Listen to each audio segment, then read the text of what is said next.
básicamente es que reflexionemos acerca del concepto de repositorio digital en un sentido amplio, pero también del repositorio digital confiable en un sentido más particular y fundamentalmente en lo que tiene que ver con esos parámetros que deben estar presentes cuando estamos hablando de repositorios digitales de archivo. Por otro lado, es hablar porque es importante la certificación, es algo que hoy en día en nuestros países no está tan presente. Y no está tan presente porque también hay que decirlo que no tenemos las condiciones, no hemos cumplido con los requerimientos y con los parámetros de los estándares internacionales para poder certificar nuestros repositorios. Y este es un proceso que hay que hacer con un trabajo planificado. Por otro lado, mirar algunos de los estándares muy rápidamente, no los voy a desarrollar, solamente vamos a mencionar algunos que tienen que ver que complementan el concepto de los repositorios digitales de confianza. Y finalmente, ¿cuáles son los beneficios de poder aspirar a una certificación o por lo menos trabajar hacia una certificación de nuestros repositorios?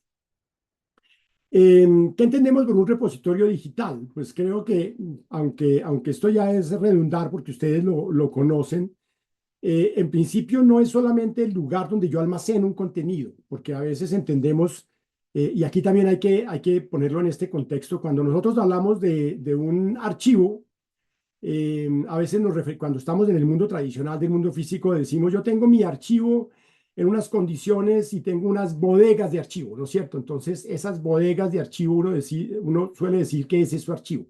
Cuando nos vamos a la norma técnica y a los estándares archivísticos y analizamos frente al deber ser de lo que un depósito de archivo debe reunir, nos damos cuenta que en muchos países están muy lejos de cumplir con requisitos para los depósitos físicos de archivos. Y sin embargo, le llamamos depósito de archivo, le llamamos archivo.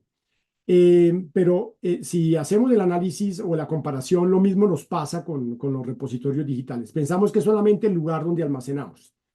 Y no es solamente un sitio físico, un servidor, un disco duro o una localización, digamos, informática, una arquitectura informática donde yo voy a guardar un contenido determinado.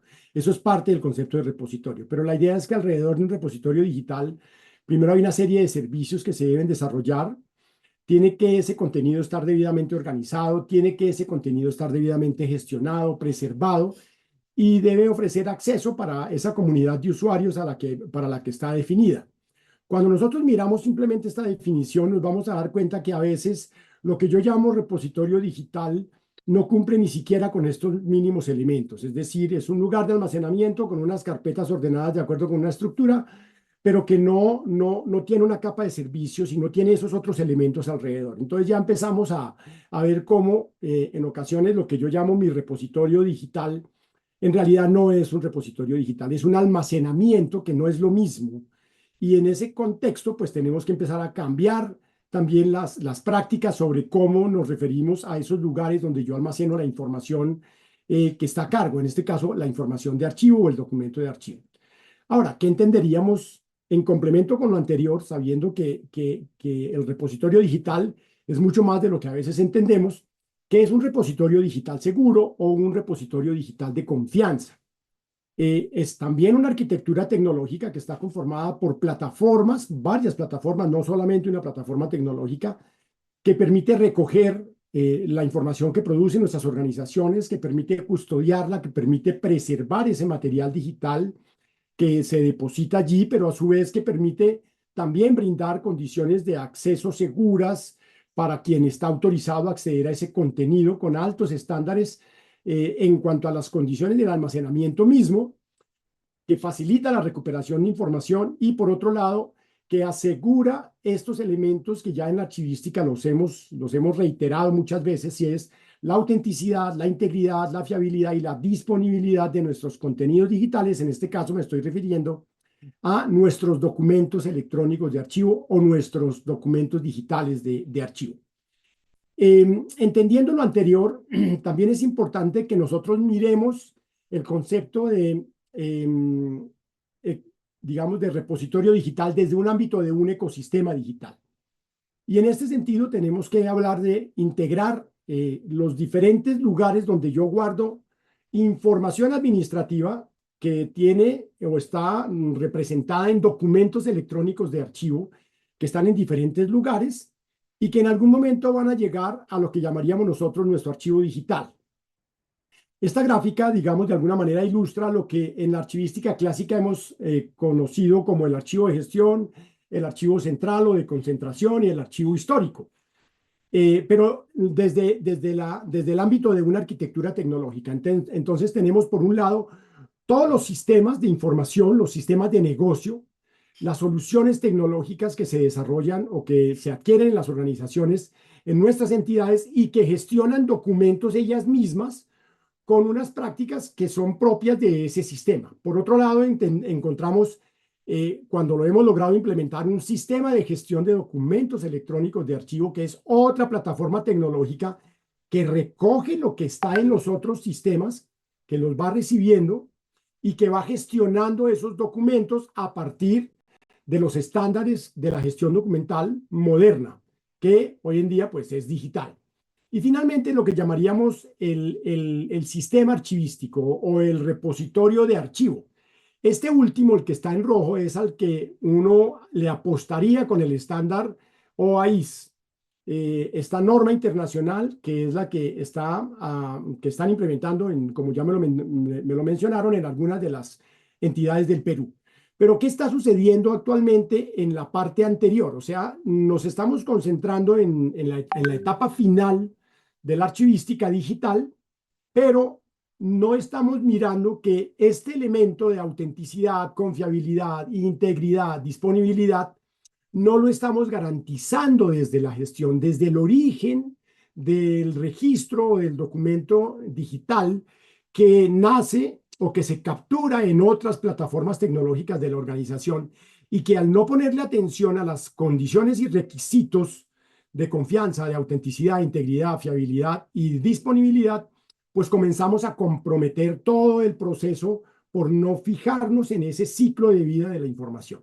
Ahora, si nosotros lo miramos desde el ámbito, me disculpan algunas de estas, no tenemos mucha literatura en nuestro idioma, en español, sobre repositorios digitales de confianza archivísticos. Encontramos mucha literatura sobre repositorios digitales para el mundo académico, para el mundo de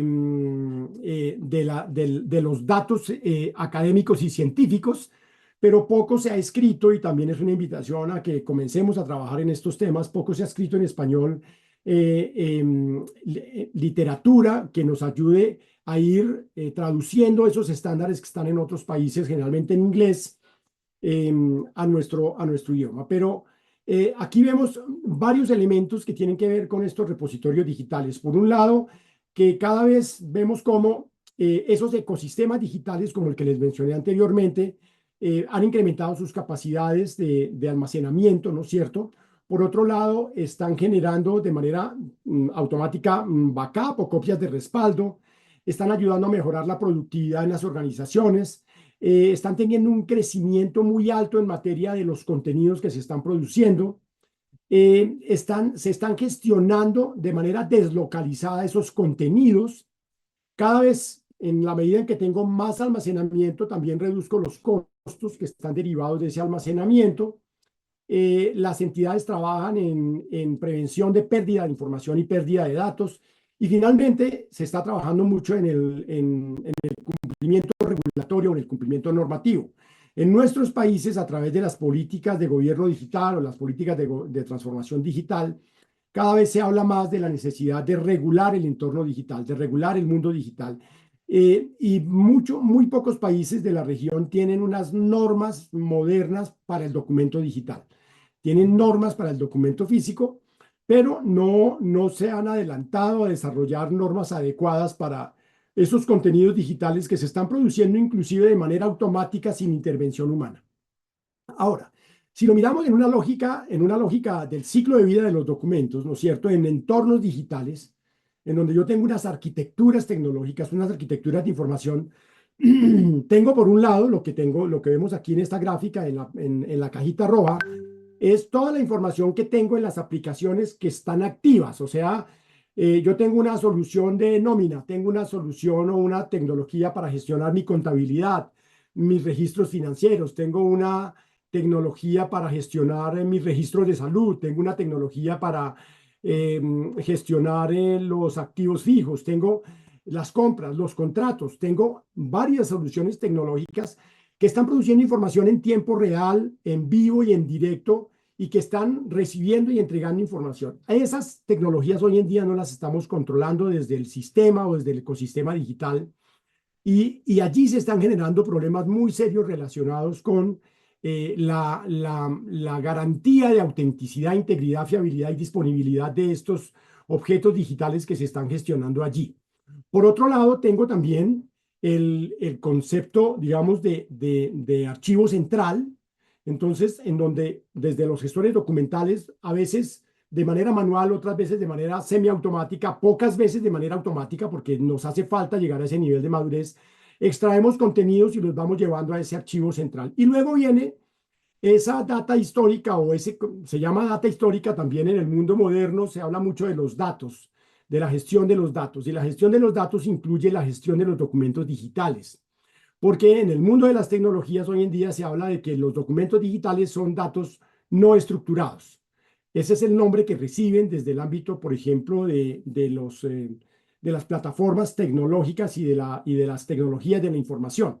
Entonces, un documento no estructurado o un dato no estructurado es un documento electrónico. No quiere decir que siempre vaya a ser un documento electrónico de archivo, en la medida en que habrá parte de esos contenidos que nunca llegarán a una fase archivística. Entonces, ese control hoy en día no lo estamos garantizando a través de esos repositorios que nosotros estamos estableciendo. Es decir, estamos definiendo lugares para almacenar contenidos, pero esos lugares, como lo decía David hace un momento, no cuentan con esquemas de interoperabilidad, y no encuentran con esquemas de interoperabilidad porque no cuentan con estándares que faciliten esa interoperabilidad. Es decir, la gestión electrónica del documento va primero a la gestión del documento electrónico. ¿Qué quiero decir con esto? Que usamos la tecnología y la tecnología produce información, pero no hemos logrado que esa tecnología gestione esos registros o documentos o datos con principios de la gestión documental. Entonces, eso está generando un desorden al interior de todos nuestros repositorios, o sea, de esos repositorios en donde hay una información que no está siendo gestionada a partir de estándares. ¿Qué significa también esto en el mundo moderno?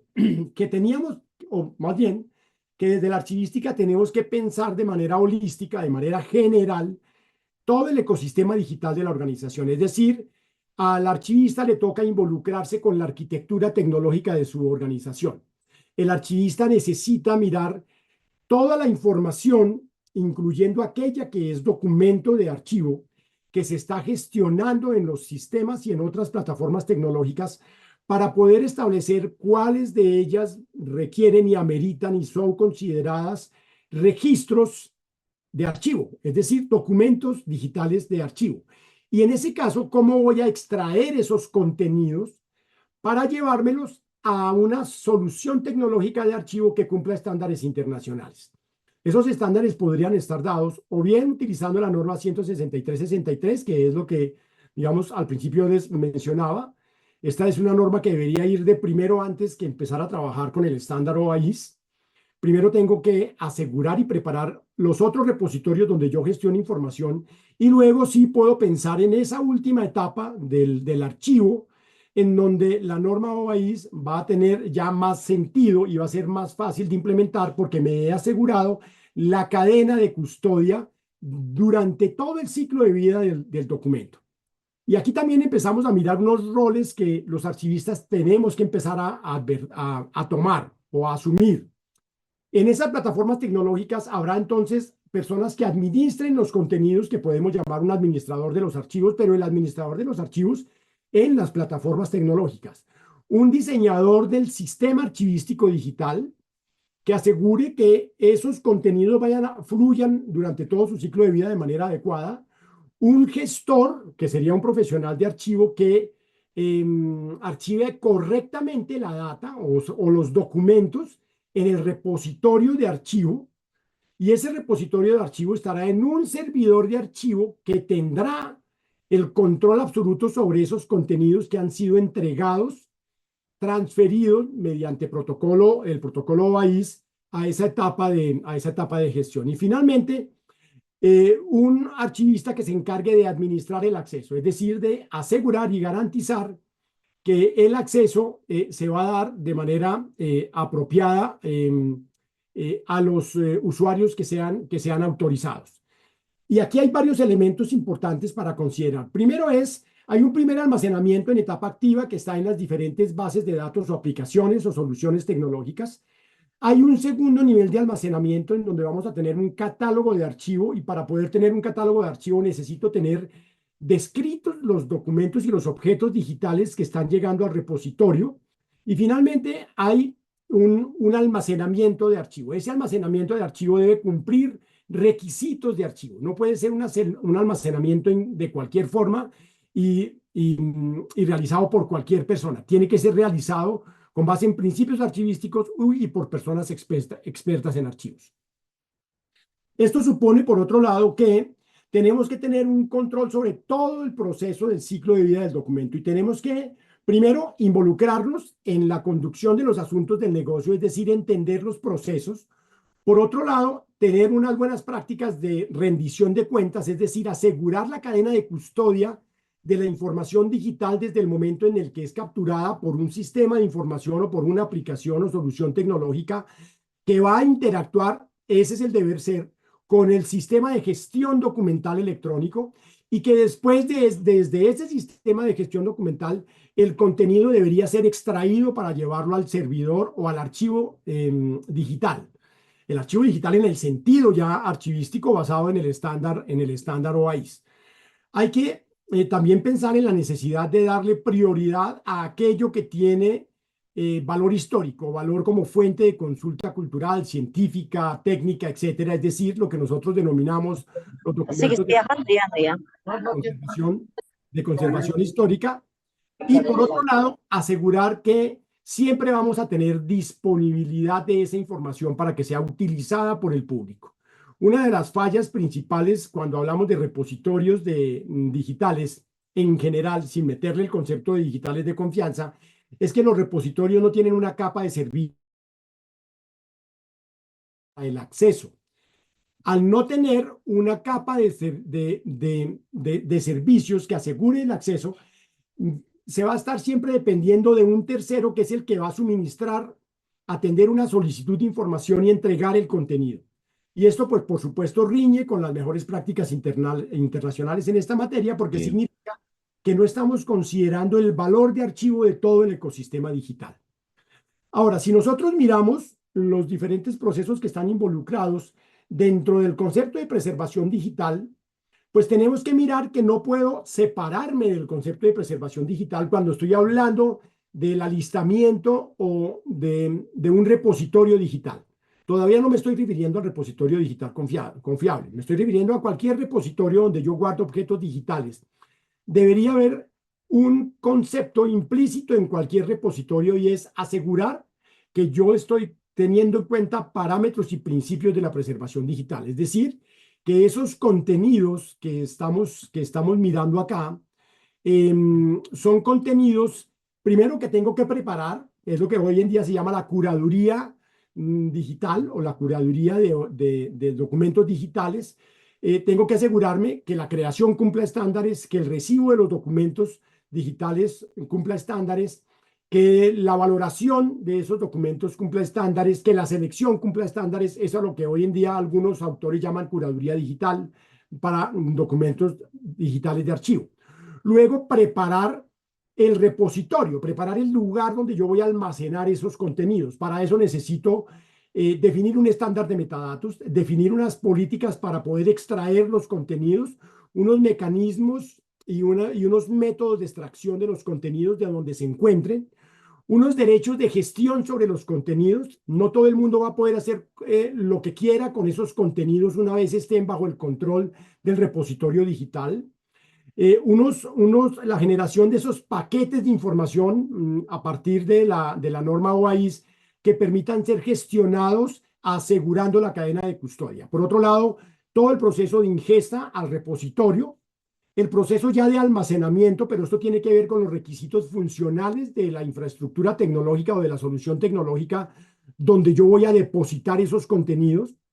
Necesito asegurar que haya un mantenimiento y un monitoreo permanente del repositorio. Hoy en día no lo hacemos, por eso cuando hablamos de repositorios de archivo, uno no podría definir como repositorio de confianza eso que estamos haciendo. Reúne algunos de los parámetros, pero no los reúne todos. Si yo no hago un monitoreo adecuado y permanente del repositorio, puedo estar exponiendo a riesgo de obsolescencia tecnológica o a la imposibilidad de asegurar la disponibilidad a largo plazo de esos contenidos y finalmente el acceso sin afectar la seguridad de todo el conjunto del contenido digital y sin afectar, por ejemplo, aspectos como la protección de datos personales, los derechos de autor, la confidencialidad de la información, el que evite que alguien me hackee el contenido y pueda afectar mi propio archivo, que es uno de los riesgos más altos que tenemos en los repositorios digitales cuando no cumplen estándares de seguridad de información. Eh, Ahora, mirándolo en un conjunto entre lo que les acaba de mencionar anteriormente, pues yo tengo por un lado esos contenidos que están gestionándose en diferentes plataformas tecnológicas.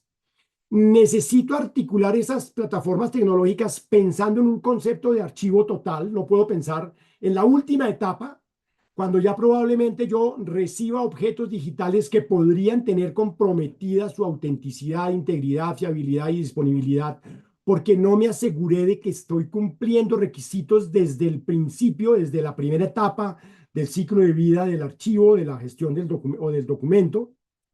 Luego tengo que mirar entonces que al interior de cada solución que tenga la organización, yo tengo que empezar a mirar cuáles de esos registros, cuáles de esos documentos digitales o cuáles de esos datos necesitan cumplir esos estándares de preservación digital, porque esos son los contenidos que van a llegar en últimas a la etapa archivística digital, basada en ese estándar de preservación digital o en ese estándar de conservación del que se pregona tanto con la norma OAIS. Ahora, es importante que tengamos en cuenta acá que no es lo mismo tener repositorios donde yo guardo contenidos que pueden contener documentos electrónicos.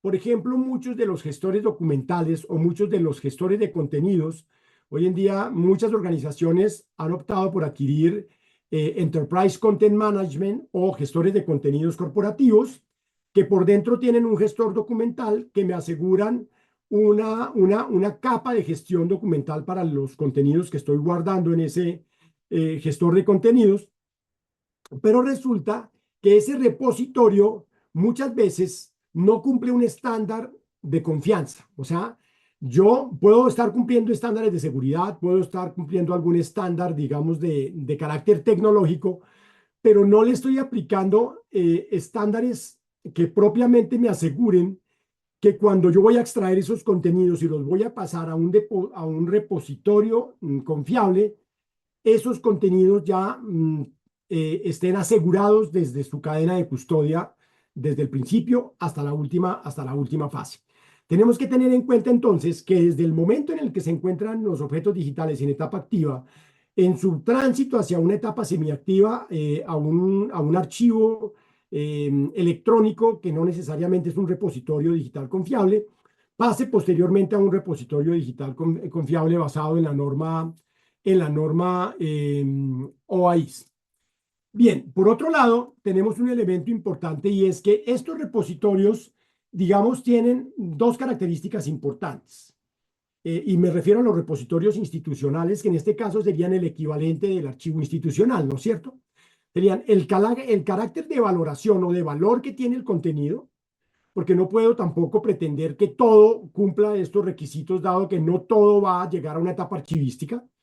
El carácter acumulativo de los contenidos, ¿eso qué significa? Todos sabemos que los archivos, en resumen, tienen un principio que es el de la acumulación en el buen sentido de la palabra, es decir, que los documentos se van produciendo de manera secuencial y por eso voy teniendo series documentales y por eso puedo tener archivo de hace 100 años o de hace 200 años o de hace 50 años, porque la actividad se repite y entonces ese contenido se va a ir aumentando, se va a ir aumentando. Entonces, entre más aumenta el contenido digital, mayor esfuerzo requiero en la implementación de buenas prácticas de preservación digital, pero también en buenas prácticas de custodia digital.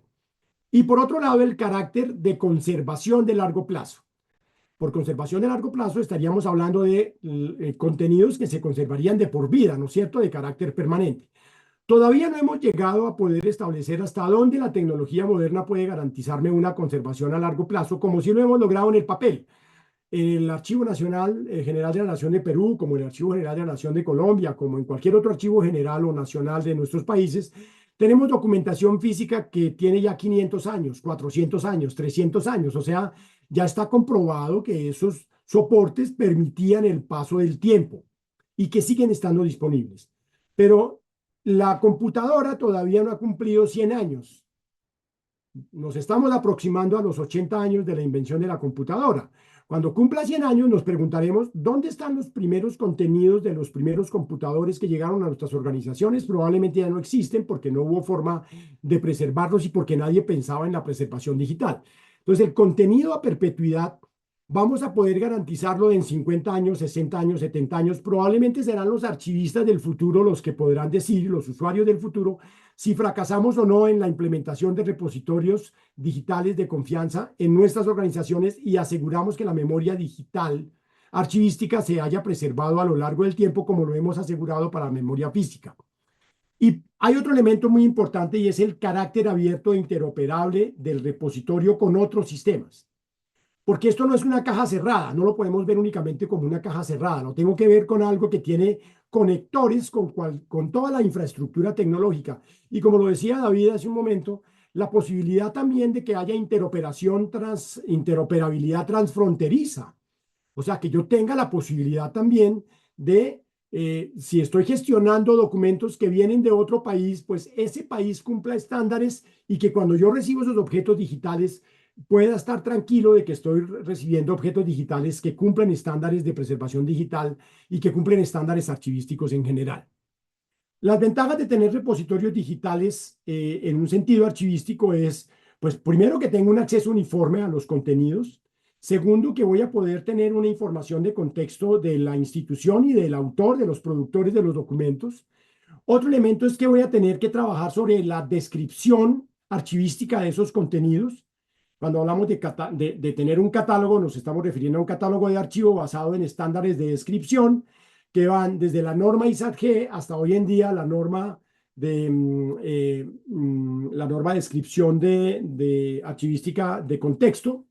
Y finalmente, el asegurarnos que voy a poder garantizar una máxima accesibilidad a contenidos digitales porque van a estar disponibles de manera permanente en el tiempo. Y por otro lado, la integridad que me asegura que ese objeto digital no ha sido corrompido, no ha sido afectado, no ha sido alterado, no ha sido modificado y que puede dar fe precisamente de un objeto digital auténtico. Por otro lado, es que desde la archivística ya tendríamos que empezar a preguntarnos, eso fue lo que originó esta conferencia, es cómo establezco un repositorio institucional de confianza, un repositorio digital, ya hemos hablado de algunas características, qué aspectos debo tener en cuenta para definir ese repositorio. Necesito hacer unos análisis previos de mi infraestructura tecnológica, de mi arquitectura tecnológica.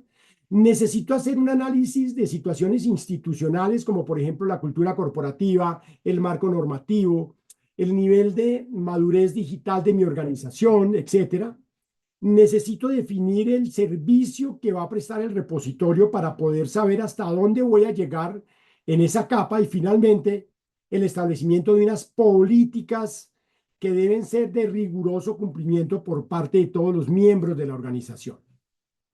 Y esto enmarca en algo muy importante que es el cumplimiento de estándares de calidad. Es decir, cuando hablamos de estándares de calidad, tienen que ver con el compromiso de el cumplimiento más bien de unas expectativas entre quien ofrece un servicio y entre quien reclama un servicio.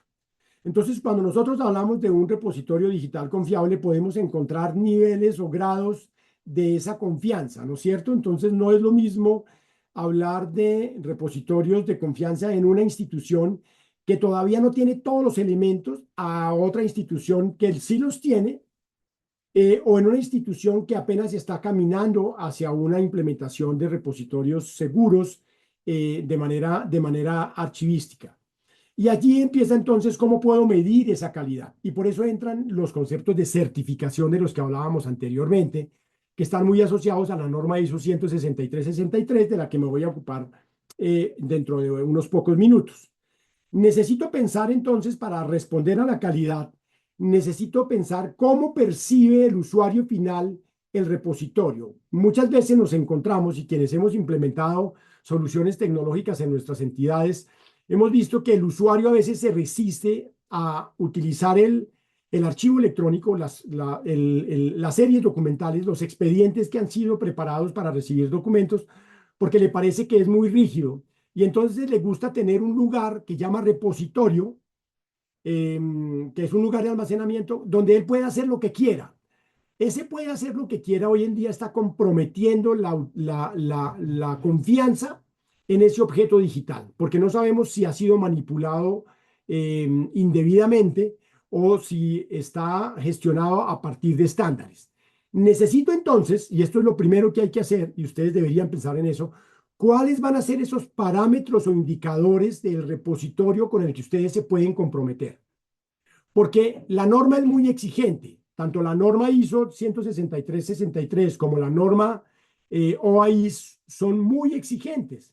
Entonces, si yo quiero implementarla con ese grado de exigencia, probablemente no lo voy a lograr. Necesito hacer un proceso planeado, que es un proceso gradual, de manera que voy cambiando la percepción del usuario y voy asegurándome que en el tiempo lo que yo vaya llevando al repositorio ya cumple estándares. Mientras tanto, puedo adoptar unas políticas que permitan unos niveles de flexibilidad para que el usuario no se resista a esa transformación que se le va a dar. Aquí tengo entonces, cuando hablamos de indicadores y de parámetros, necesito establecer cuáles van a ser esos aspectos tecnológicos del repositorio con los que yo me voy a comprometer. Y aquí necesito hablar con las áreas de tecnología y particularmente con las áreas de seguridad de información. Necesito enfocarme en cómo lograr que el usuario final entienda el repositorio y la capa de servicios que está alrededor de él. Enfocarme en esa oferta de servicios que en principio voy a ir desplegando en el repositorio, porque no siempre voy a tener todas las posibilidades de servicios disponibles en la medida en que no puedo implementar el repositorio de una sola vez.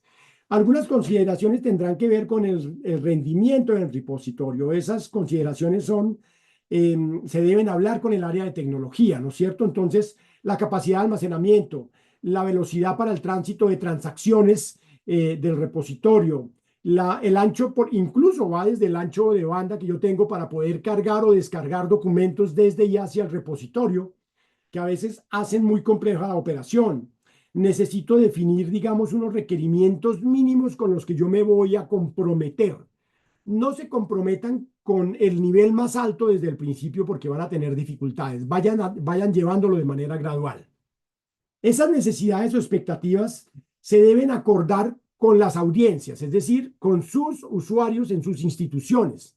Necesito comenzar a interactuar con las otras dependencias que tienen a su vez sistemas de información que también están respaldados ellas mismas en otro tipo de repositorios, para poder establecer esa articulación de la manera más sencilla posible. En cuanto a los requisitos para los repositorios de confianza, pues necesito primero mirar si esos datos van a poder ser consultados por un usuario desde afuera. En ese sentido, si van a poder ser consultados, necesito la capa de servicios que ofrece OAIS, y esa capa de servicios es ofrecer un acceso a una copia del documento que está depositado en el repositorio y que no puede ser accedido por nadie, porque ese es el documento original. La copia digital para uso, entonces, podrá ser consultada a través de Internet o no podrá ser consultada a través de Internet.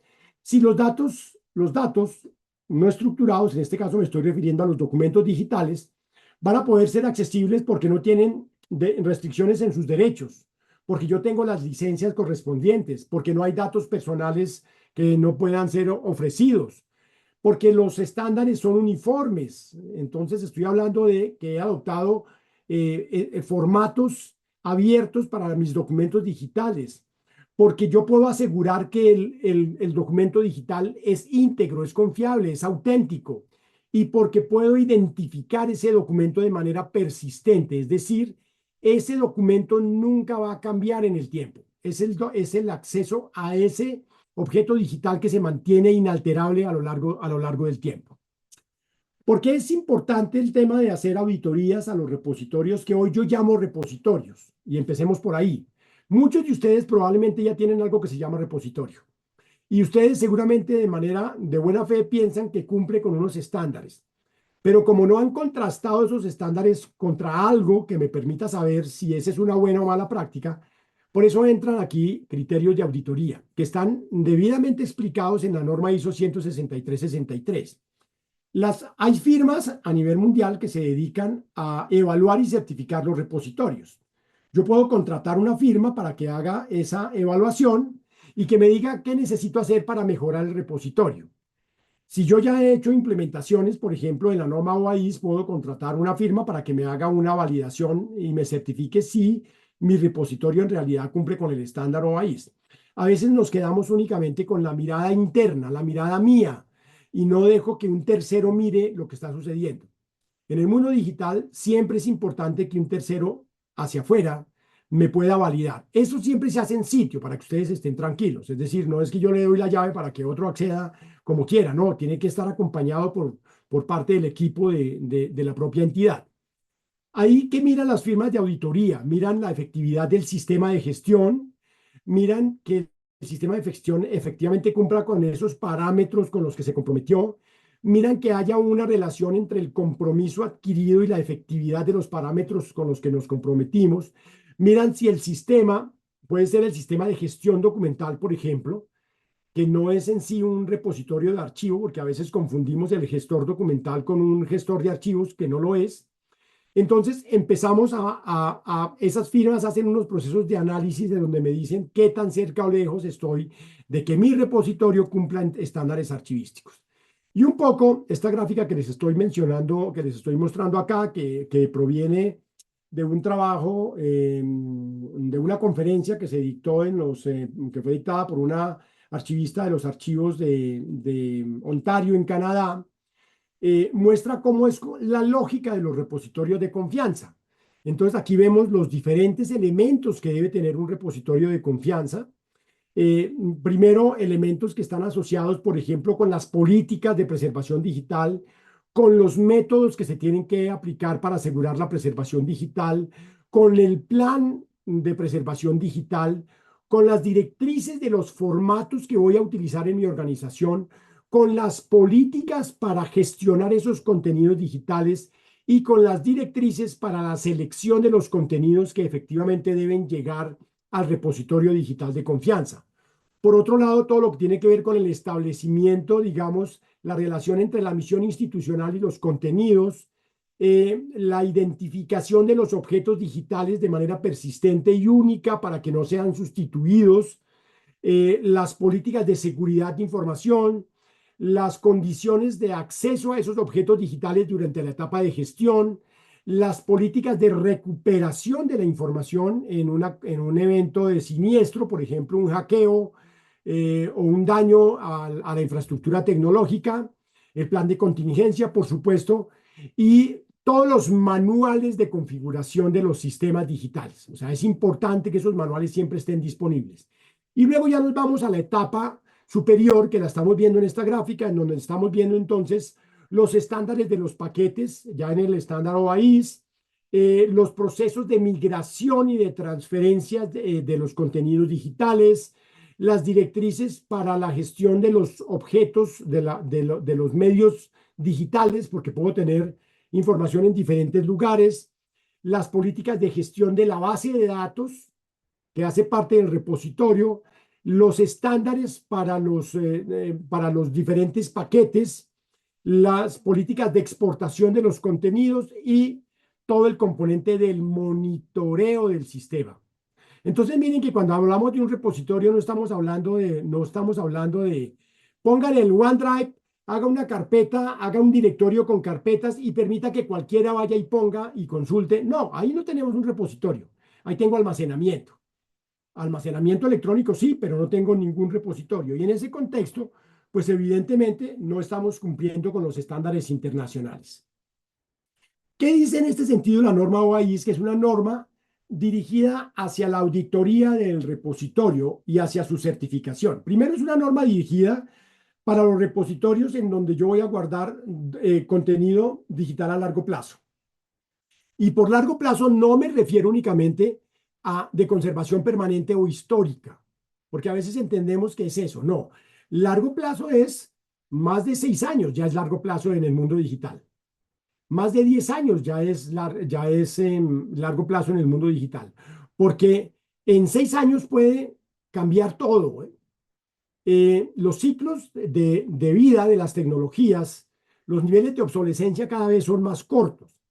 Entonces yo tengo que asegurar unos mínimos que si tengo un objeto digital que produje hoy, mínimo en 10 años todavía se pueda consultar. Así ese objeto digital no se vaya a conservar de por vida, pero tengo que asegurar una preservación digital a largo plazo. Esta norma tiene una lista de verificación. Ahora, hay que también decirlo. Esa lista de verificación, pues digamos que es una lista, es una serie. Ahorita vamos a mirar cuántos requisitos hay en la lista.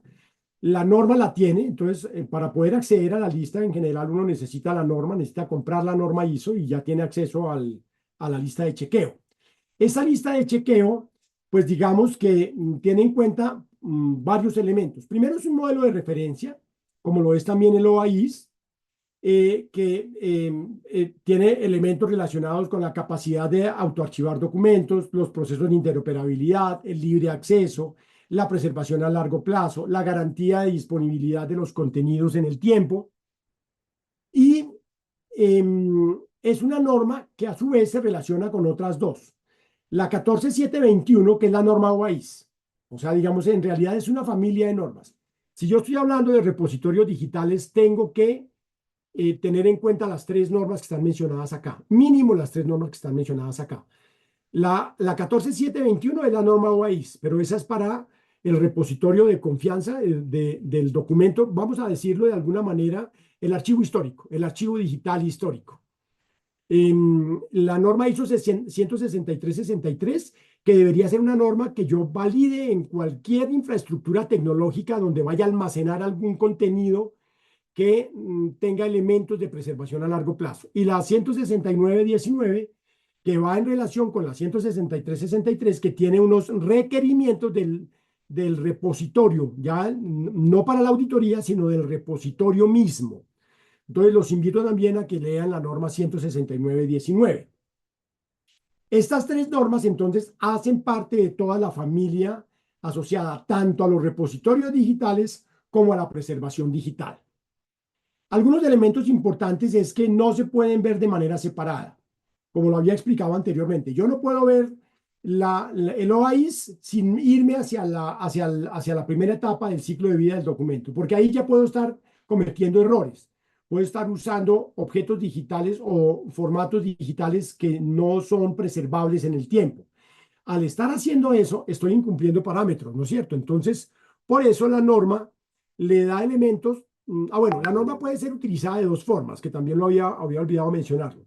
Yo puedo usar la norma internamente sin necesidad de que tenga una firma de certificación o una firma de auditoría. Es decir, yo compro la norma ISO 16363, descargo la lista de chequeo, me reúno con mi equipo de tecnología, tengo que conformar un equipo de validación de los requerimientos, no, eso no lo hace el archivista. Ahí tiene que estar el director de tecnología, el director de seguridad informática, el director de riesgos, el director del área del área de continuidad de negocios y el archivista, por supuesto. Y a veces alguien relacionado con procesos, con el proceso de negocio. Entonces, ese equipo, conformado ese equipo, yo cojo la lista y empiezo a mirar mi repositorio. Puede ser el repositorio del sistema de gestión de documentos electrónicos, puede ser un repositorio de un sistema de información donde yo estoy guardando, por ejemplo, imágenes digitales fotografía digital o puede ser un repositorio donde estoy guardando video digital y puedo empezar a mirar con la lista de chequeo si estoy cumpliendo o no cumpliendo los parámetros, ¿no es cierto? Y me voy preparando para que en la medida en que veo que hay falencias, voy mejorando mis repositorios cumpliendo los requisitos y después sí podría contratar una firma tercera para que me certifique el repositorio. Entonces la puedo usar como una herramienta de diagnóstico o la puedo usar como una herramienta de certificación. Ahora, para poder declararme conforme al estándar OAIS, necesito previamente cumplir unos elementos que deben empezar a aplicarse desde las primeras etapas de la gestión de los documentos para saber si efectivamente cuento con un repositorio digital confiable o no. Si mi repositorio está muy lejos de unos parámetros de confianza o no.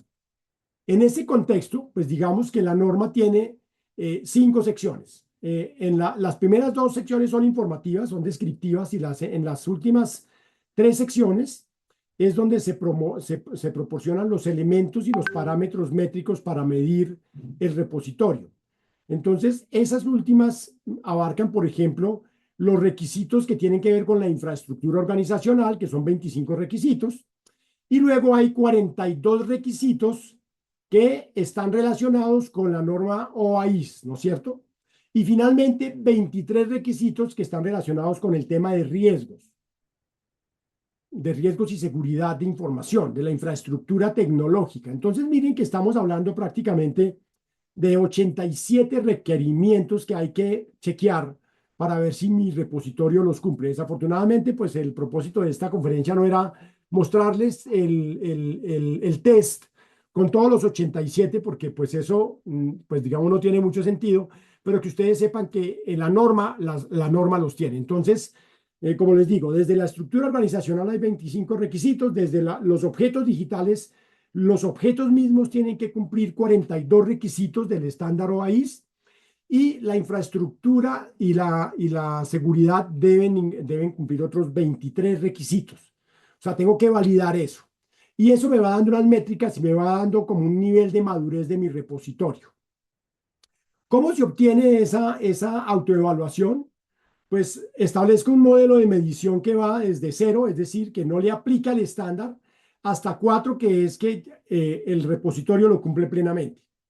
Puede ser que no es aplicable a mi repositorio algún elemento y entonces lo marco como 0, pero si es aplicable a mi repositorio, entonces debo decir, mire, si es aplicable pero no lo tengo, si es aplicable pero lo tengo teóricamente, si es aplicable pero estoy en fase de implementación o ya lo cumplo. Entonces, esos parámetros y métricas se van colocando en la matriz del estándar del test de evaluación, que como le digo, yo lo puedo aplicar, pero necesito reunirme con un equipo de trabajo para poder hacerlo. Eso me permite entonces hacer un proceso de planeación. Cuando yo ya tengo los resultados desde la matriz, yo puedo entonces planear, ya tengo el diagnóstico, hago un plan de trabajo para mejorar en los requisitos que no tengo. Hago, por ejemplo, una implementación, entonces defino unos responsables de las implementaciones de aquellos requisitos que no tengo y debo tener. Y finalmente, ahí sí puedo pedir la fecha de la auditoría. Podría en ese momento contratar una firma externa para que evalúe el repositorio y me diga qué me hace falta para poder certificarlo. Esto supone a su vez la necesidad de asignar unas responsabilidades de evaluación del repositorio con criterios normativos que debo tener evidencia del cumplimiento del requerimiento. No puede ser que yo diga que sí, no, tengo que demostrar que lo estoy cumpliendo. Primero debo tener un equipo de auditoría y ese equipo de auditoría debe reunir todas las evidencias y finalmente debo tener la propuesta de plan de mejoras de mi repositorio para ser implementada en un periodo determinado que por lo general uno diría no puede ser mayor a un año porque si no nunca vamos a lograr esa meta.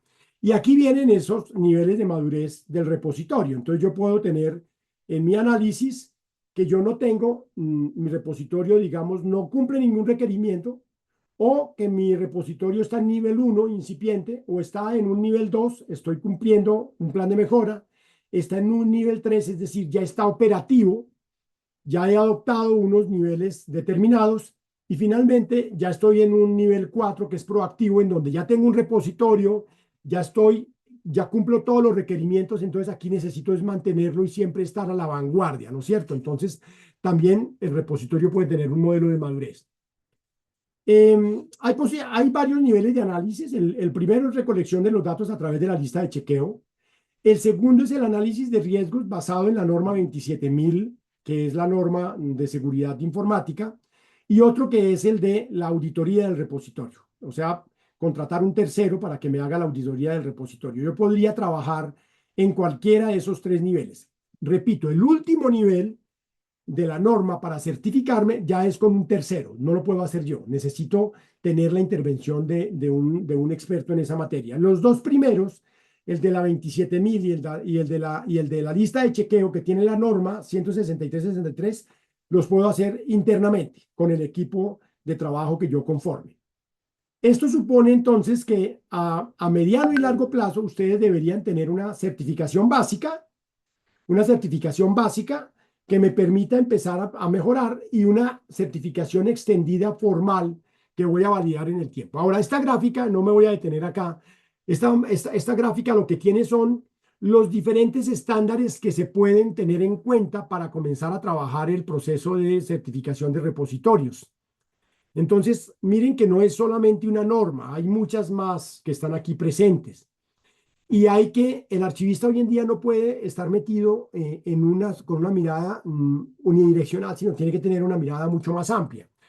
¿Para qué? Esto nos ayuda, pues, por un lado, a tener, digamos, un conjunto de evidencias del levantamiento de información y por el otro lado, puedo ir trabajando en un proceso de certificación formal basado en normas y estándares internacionales, tal como ocurre, por ejemplo, en Europa. En Europa, la certificación de repositorios digitales es el pan de cada día. Pues primero porque las condiciones económicas en los países europeos y en general en los países del primer mundo permiten pagar y alistar los repositorios con todos los elementos de la norma. Los países iberoamericanos y particularmente los latinoamericanos tenemos varias problemáticas. Problemas económicos. Si no tengo para comprar el gestor documental, mucho menos para contratar un tercero que me certifique el repositorio. Tenemos problemas de capacidad técnica, es decir, ausencia de expertos en conocimientos especializados en documentos digitales, en transformación digital, en preservación digital, en documento electrónico. Ingenieros expertos en estas materias, entre ellos ingenieros forenses, por ejemplo. Tenemos problemas de cultura corporativa, tenemos problemas organizacionales, tenemos problemas normativos, es decir, vacíos normativos importantes en nuestros países, y hay que ir trabajando en esto de manera paralela y simultánea. O sea, nos toca jugar con un elemento bastante complejo que ahora le sumo los problemas que ya tengo con los archivos físicos que no han sido resueltos a problemas nuevos en el mundo digital que tampoco han sido resueltos y muchas veces nosotros los estamos agravando porque estamos aplicando malas prácticas en esta materia. La norma ISO 163, pues digamos, está dirigida hacia repositorios dignos de confianza, entonces yo no voy a certificar el repositorio donde tengo guardadas unas imágenes digitalizadas de las comunicaciones que me llegaron, porque pues ese repositorio no amerita esa evaluación, pero sí voy a evaluar el repositorio donde yo estoy guardando los documentos del sistema de gestión de documentos electrónicos o el repositorio donde tengo mis contenidos digitales de largo plazo, o sea, de conservación histórica. Es un sistema de auditoría y certificación y finalmente es maximalista. ¿Eso qué quiere decir? Que no mira, no se queda quieto, o sea, tiene una mirada amplia de la problemática, de todo el ecosistema digital y que busca cumplir el 100% de requerimientos. O sea, estaba dirigido a tratar de llegar a esa meta. Así nos tome algún tiempo.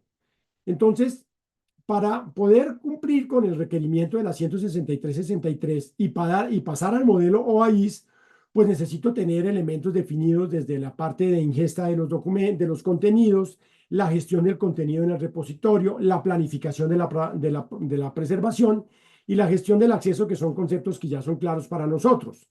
Necesito gestionar los riesgos del repositorio. y los riesgos asociados al ciclo de vida de los documentos digitales. Hay riesgos permanentemente en todo sentido. No hemos hecho adecuados análisis de riesgos en materia del documento electrónico y estamos exponiéndonos a que nuestros contenidos digitales no cumplan estándares y no sean preservables en el tiempo. No me detengo acá porque este es el modelo tradicional del estándar OAIS, simplemente para decirles que la norma ISO 14721 y la norma ISO 16363 y la 16919 van de la mano, tienen que mirarse de manera integrada entre ellas. Esto es importante auditar un repositorio primero para saber si para facilitar el acceso al contenido por parte de las comunidades o usuarios, porque necesito asegurarme de la preservación a largo plazo, porque debo reconocer que los repositorios están formados por infraestructuras tecnológicas que se vuelven obsoletas en el tiempo, y finalmente porque necesito saber que mis contenidos sean confiables, es decir, que nadie me repudie un contenido porque en un proceso de migración, del cambio de una plataforma a otra, cometí un error y entonces ya nadie cree que ese contenido sea íntegro, auténtico, fiable y disponible en el tiempo. La evaluación o la autoevaluación o la revisión con fines de auditoría del repositorio depende, pues digamos, de varios elementos. Primero, de los servicios que tengo y si voy a tener un valor añadido con ese proceso, de los objetivos que yo estoy persiguiendo y finalmente, necesito saber que el repositorio desde un inicio ya debe comenzar a cumplir unos mínimos requerimientos. Entonces, de esa lista de chequeo yo tengo que comprometerme con unos mínimos. Ahora, no hay una única forma de mirar la calidad de un repositorio. Esto es una premisa válida en todo momento. La norma 16363 es un estándar, pero ustedes van a encontrar en el mundo de la preservación digital y de los repositorios digitales muchos otros estándares.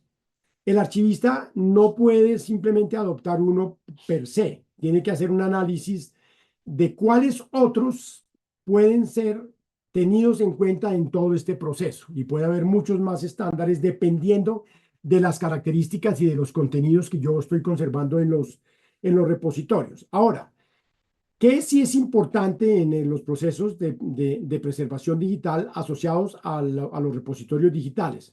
Primero, asegurarme que los contenidos son los que yo necesito preservar.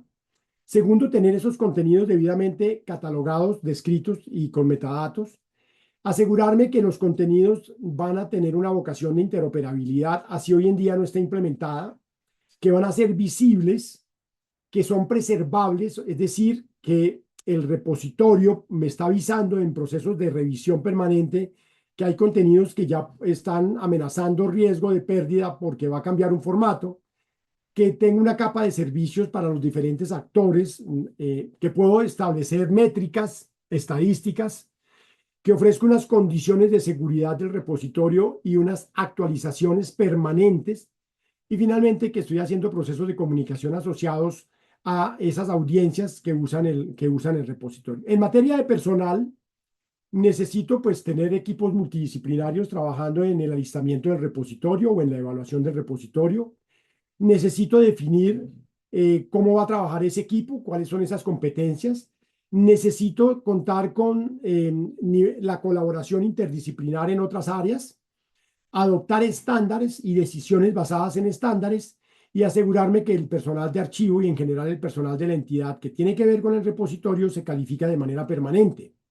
En cuanto a la visibilidad y promoción y apertura del repositorio, necesito asegurarme que en algún momento los contenidos puedan ser accesibles desde afuera por parte de los ciudadanos, digamos que el repositorio está adecuado con diferentes tipos de estándares de acceso abierto. Ojo, el acceso abierto aquí también es muy importante. Así al principio el repositorio no vaya a poder ofrecer acceso abierto, a largo plazo tendrá que ofrecerlo. Necesito asegurarme que todos los contenidos se cosechan y se indexan adecuadamente con base en parámetros. Y necesito, por otro lado, asegurarme que la tecnología del repositorio que se está implementando, también, por otro lado, se hace con base en estándares y en servicios tecnológicos o, digamos, con productos tecnológicos soportados. Aunque también a veces encontramos, digamos, elementos de código abierto, por ejemplo, como DSpace, pero también puedo encontrar alguien que me esté ofreciendo, como Archivemática, que me está ofreciendo, digamos, eso es código abierto, digamos, es una comunidad de usuarios, pero también hay un respaldo de expertos en esas plataformas que me aseguran que mis repositorios cumplan con los requisitos cuando yo contrato a un tercero para que lo haga. Es decir, que hay un tercero que hace el trabajo por mí porque yo no tengo las condiciones tecnológicas para poder hacerlos, que puedo perfectamente ofrecer los contenidos a través de redes sociales, que voy a realizar elementos de promoción. Es decir, estos son aspectos relacionados más que con el servicio que con la implementación, pero tengo que pensar hasta dónde el repositorio va a poder ser accedido hacia afuera. En cuanto a la interoperabilidad, pues evidentemente es una de las condiciones primeras que se pide en los repositorios de confianza, que puedan interoperar con cualquier otra plataforma, que ese repositorio, digamos, tenga un funcionamiento global, ¿no es cierto? Entonces, para eso necesito mirar los estándares de metadatos que voy a adoptar. Necesito mirar que esos estándares de metadatos incluyan mínimo metadatos técnicos y metadatos de preservación. Necesito trabajar con vocabularios controlados. Necesito tener la posibilidad de hacer bloqueos temporales a ciertos contenidos por X razón, por ejemplo, protección de datos personales, derechos de autor, etcétera. Necesito asociar identificadores persistentes a todos los contenidos del repositorio para que ese objeto nunca cambie y sea el mismo a lo largo del tiempo. Y finalmente, necesito asegurarme de que los usuarios tienen los permisos adecuados. En cuanto a políticas, yo sé que el tiempo ya se nos agotó. Voy a robarles unos minutos adicionales, si ustedes me lo permiten, si es posible. Por favor, me Y dicen. tiene usted todo el tiempo disponible, Bueno, doctor, sin perfecto, ningún problema. porque no quiero pasarme del tiempo sin autorización de ustedes. Me voy a robar unos minutos extras para poder terminar con unos elementos que me parece importante para ustedes. Entonces, por ejemplo, en cuanto a la documentación, necesito tener un documento en donde yo pueda asegurarme que el repositorio efectivamente determina y tiene explícita la misión del repositorio, la visión hacia dónde nos movemos, todo el proceso de planeación de cómo lo vamos a hacer.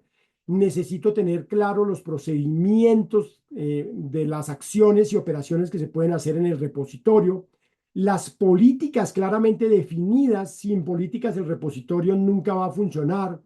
Necesito tener claros y análisis jurídicos y legales asociados a los contenidos del repositorio.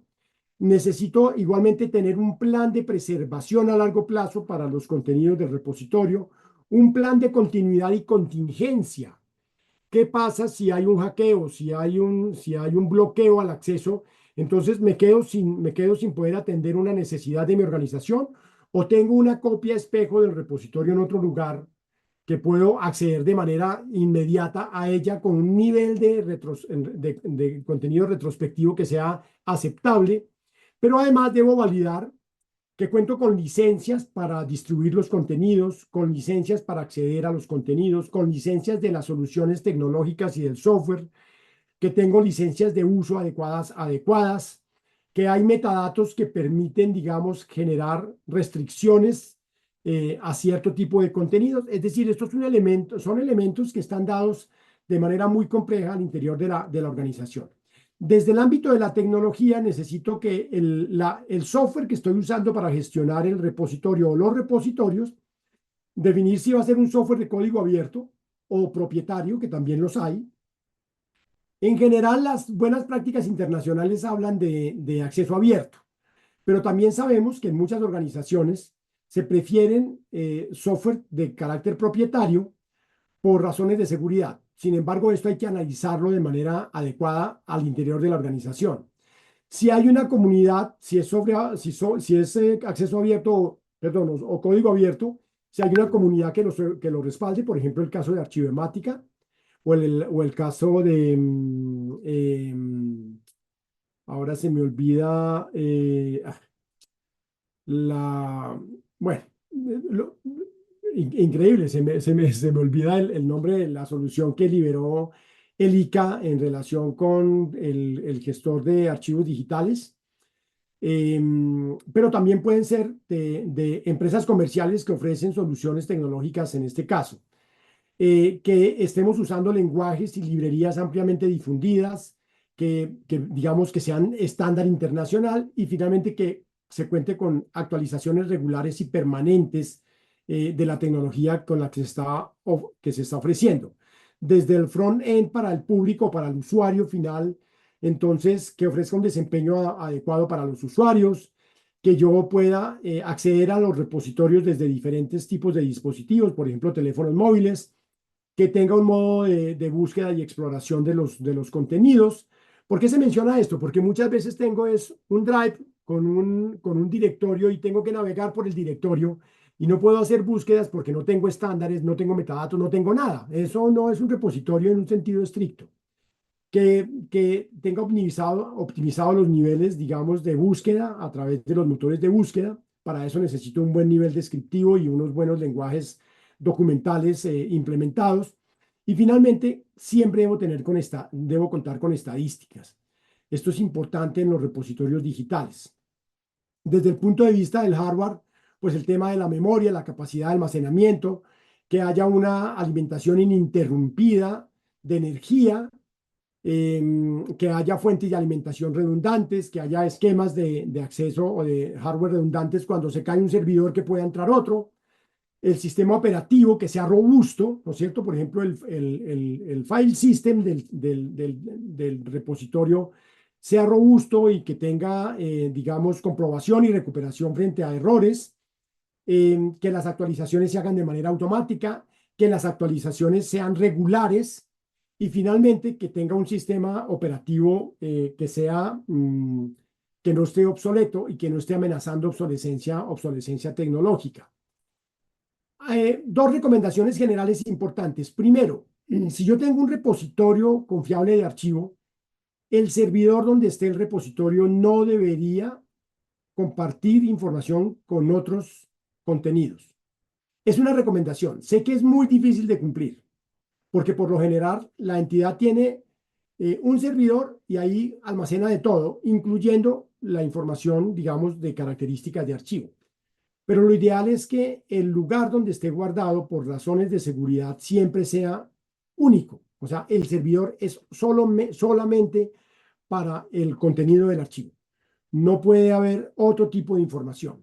Y lo otro, la otra recomendación siempre es que la configuración de los recursos y servicios del repositorio, pues digamos, cumpla con elementos apropiados en cuanto al uso, en cuanto a la cantidad de procesos que puede soportar, en cuanto a los accesos simultáneos, sobre todo que si por ejemplo es un repositorio digital de archivo de un archivo nacional, que puede tener visitas de millones de usuarios en el año, pues tiene que asegurar que el acceso simultáneo sea una de las características, sino que tengo 3 licencias de acceso simultáneo y esas 3 licencias nunca van a ser suficientes, ¿no es cierto? Bueno, se me olvidaba un elemento importante acá y es el de la seguridad, ¿no es cierto? Las reglas de firewall apropiadas de la organización, mecanismos de detección de ataques y de hackeos, uso de conexiones seguras para poder acceder al contenido, uso obligatorio de contraseñas, revisión de ingresos no autorizados, es decir, que se reporten incidentes de seguridad, revisión periódica de los usuarios que tienen y no tienen permisos. O sea, aquí una de las fallas principales de los repositorios que llamamos nosotros repositorios de archivo es que no hay niveles de seguridad, que a veces son repositorios de colaboración en donde todo el mundo puede meter la mano y eso es incongruente con los parámetros de un repositorio digital de confianza. Tengo que hacer un monitoreo permanente al repositorio. Esto se hace automáticamente a través de los servicios tecnológicos que se hayan diseñado, pero también puedo pedirle el favor a las áreas de tecnología que estén corriendo en servicios de monitoreo, que me estén reportando cómo se está desempeñando el sistema, qué contenidos, digamos, pueden tener mayores dificultades de acceso, son más pesados, etcétera. Es decir, aquí hay unos elementos importantes del monitoreo para mirar quiénes trataron de entrar de manera no autorizada, quién trató de modificar un contenido, es decir, esto está más asociado con las políticas de seguridad informática y por eso hay que trabajar con las áreas de seguridad informática. Resguardo de datos adecuadamente, copias de seguridad, backup, espejos, contenidos espejo del archivo, porque eso es una práctica universal y tiene costo. Si yo tengo 10 teras de almacenamiento o de contenido digital de archivo, voy a poner un ejemplo extremo, pues necesito tener una copia de esos 10 teras en otra parte protegida por si puede haber una eventualidad. Necesito, pues digamos, tener configuraciones adecuadas, software adecuados, que, digamos, control logs permanentes de auditoría, mantener actualizadas mis bases de datos, las tablas de los sistemas. eh, en fin, esto es más parte del respaldo tecnológico que hacen las áreas de tecnología que ayudan a soportar la administración de los repositorios nuestros. Y yo con eso termino y les doy paso si hay algunas preguntas para ustedes. Me les robé 15 minuticos de lo que habíamos acordado, pero pues no quería cortar la charla abruptamente. Eh, Dicen, doctor Carlos, muy agradecido por la intervención, pues a esta ponencia que ha tenido, ¿no? Muy completa, ¿no? Agradeceríamos pues saber la participación de la lista de preguntas, tal vez que puedan tener los participantes para poder pues absolver algunas ciertas dudas que haya tenido pero hemos visto pues en la presentación pues que ha habido pues bastante claridad, ¿no? Siempre hay alguna de esas dudillas que por favor agradeceríamos, tal vez si tenemos la puedan dar a conocer, tal vez por el chat lo voy a leer y le formulo la pregunta. A ver, justo Freddy García, te cedo la palabra, estimado.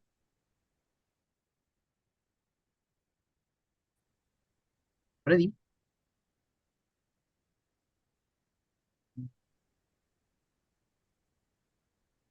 Hola, Lolo, Sí, Freddy. ¿cómo Todo estás? bueno. Profe, ¿cómo está, profe? Ah, Freddy. Felicitar al profesor Carlos Zapata, ¿no? Y a ustedes como equipo de gestión que han logrado este evento. Y agradecerle también porque nos ha dado prácticamente, quien le habla es profesional en sistemas también, y he escuchado detalladamente lo que ha indicado de los servidores y todo me parece bien y meticuloso su trabajo. Lo felicito también porque así a todos los compañeros que están presentes nos abre un una experiencia y perspectiva de lo que necesitamos, ¿no? No es mucho, no es poco, pero sí, lo ideal es todo lo que ha mencionado. Todo lo que ha mencionado es ideal, pero como sabemos, la coyuntura no nos es favorable en los archivos, pero hay que empezar, como dice, hay que empezar por algo. Y empecemos como dice, plasmar estos requisitos que tenemos, ¿no? Por eso, nuevamente le pido muchas gracias por la conferencia y gracias a todos. No, Freddy, a usted Gracias, también muchas Freddy. gracias por la intervención y mencionar algo importante. Hoy en día el trabajo archivístico no se puede hacer sin la participación de ingenieros de sistemas, de ingenieros de cómputo. Entonces, como ustedes lo vieron a lo largo de la conferencia, que está basada pues básicamente en las dos normas principales que mencionamos, no mencioné nada de la 169/19 porque esa es una lista de requerimientos, pero sí, esto es un trabajo colaborativo permanente y es un matrimonio a perpetuidad entre archivistas e ingenieros. Aquí el ingeniero no lo puede hacer solo y el archivista no lo puede hacer solo. Hay elementos que solamente puede hacerlos el ingeniero y elementos que solamente puede hacerlos el archivista, pero hay otros en donde hay que hacer un trabajo colaborativo. Y es fundamental que el archivista trabaje con las áreas de tecnología y viceversa, porque de lo contrario cometemos, como de hecho lo estamos haciendo, errores garrafales en la gestión de documentos digitales por no hacer un trabajo interdisciplinario y no involucrar a las áreas de tecnología en la actividad de gestión documental. Perfecto. Gracias. ¿Alguna otra consulta más por parte de los participantes? Eh, bueno, una excelente ponencia, la verdad, con respecto a este tema de los repositorios digitales, ¿no? Que ahora acá también en la realidad peruana, pues ya se está implementando y bueno, el tema es tener estas bases para poder, pues, hacer, como dice, pasos seguros, ¿verdad, doctor? Entonces, y llegar pues a este punto, ¿no? Hay una consulta con respecto pues de Oscar Ferrer que dice, ¿no? ¿Qué diferencia hay entre la ISO 25021, dice, la 25021? No sé, doctor, si tal vez con respecto a esta ISO, ¿tiene alguna relación? Sí, digamos que se me olvidó presentar una gráfica que yo la tenía en otra conferencia que había dictado. Y es que, digamos, hay como una especie de red de complementariedad entre las diferentes normas que están asociadas a la gestión de documentos digitales. Entre esas, la que acaba de mencionar, pero también está la 13008, que es de migración. Hay varias normas que cuando uno mira recientemente incluso, creo que fue la Asociación Latinoamericana de Archivos, si mal no estoy, publicó como una pequeña lista de las normas o del marco normativo de gestión documental basado en normas ISO que se tienen que tener en cuenta para implementar la gestión documental digital. Entonces, solo que son específicas para algún aspecto. Entonces, necesito mirar el componente de las normas. Cuando yo voy a hacer, por ejemplo, procesos de migración del contenido de un repositorio a otro, pues claro, la OAIS me da unos elementos, pero la 13008 me da los elementos específicos de cómo hago una adecuada migración. O la norma asociada a la digitalización de documentos auténticos. Cuando yo voy a incorporar un documento físico a un repositorio digital, que esa norma me dice cómo hago una digitalización, primero con valor probatorio y segundo una digitalización con preservación digital. Entonces tengo que mirar también qué contenido del que yo tengo físico voy a llevar a un repositorio digital para que el proceso de digitalización cumpla también estándares. Y así lo mismo, cuando estoy hablando de metadatos, entonces está la norma de metadatos genérica, pero si yo tengo contenidos, por ejemplo, geoespaciales, pues no puedo usar la norma genérica, necesito utilizar la norma específica.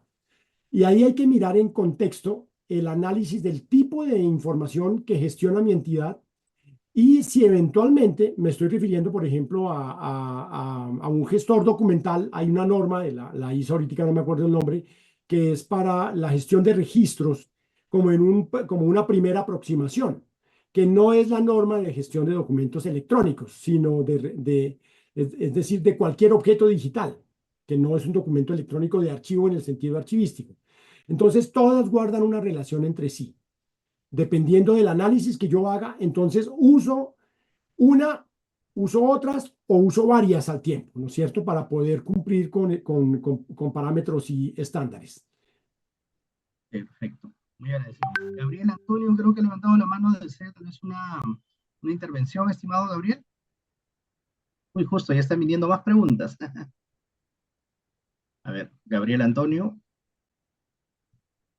Entonces, tenemos también una consulta sobre el licenciado Carlos Aliaga, ¿no? Dice, ¿la obsolescencia tecnológica pone en riesgo para que un repositorio sea seguro y confiable?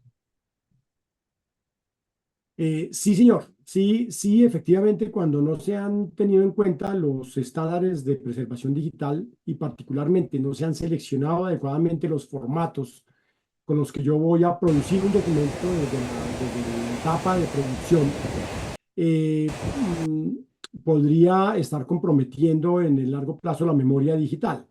Lo otro es, si yo, por ejemplo, tengo contenidos en unos formatos que amenazan obsolescencia tecnológica, pero no tengo forma de identificar en el repositorio ese contenido, eh, o a veces tengo forma de identificar el contenido, pero la manera como digitalicé el contenido, como llevé el contenido, no me permite hacer un proceso de renderización, es decir, de transformación y cambio de formato, también puedo poner en riesgo el repositorio.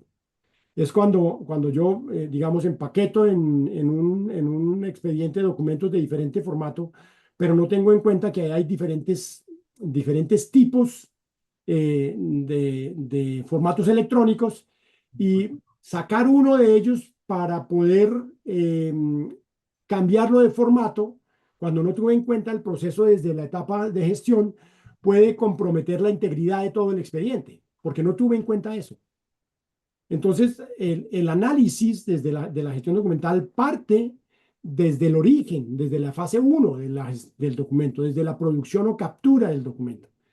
Y ahí la obsolescencia tecnológica guarda una relación, sobre todo cuando yo no he planificado adecuadamente mi gestión documental digital.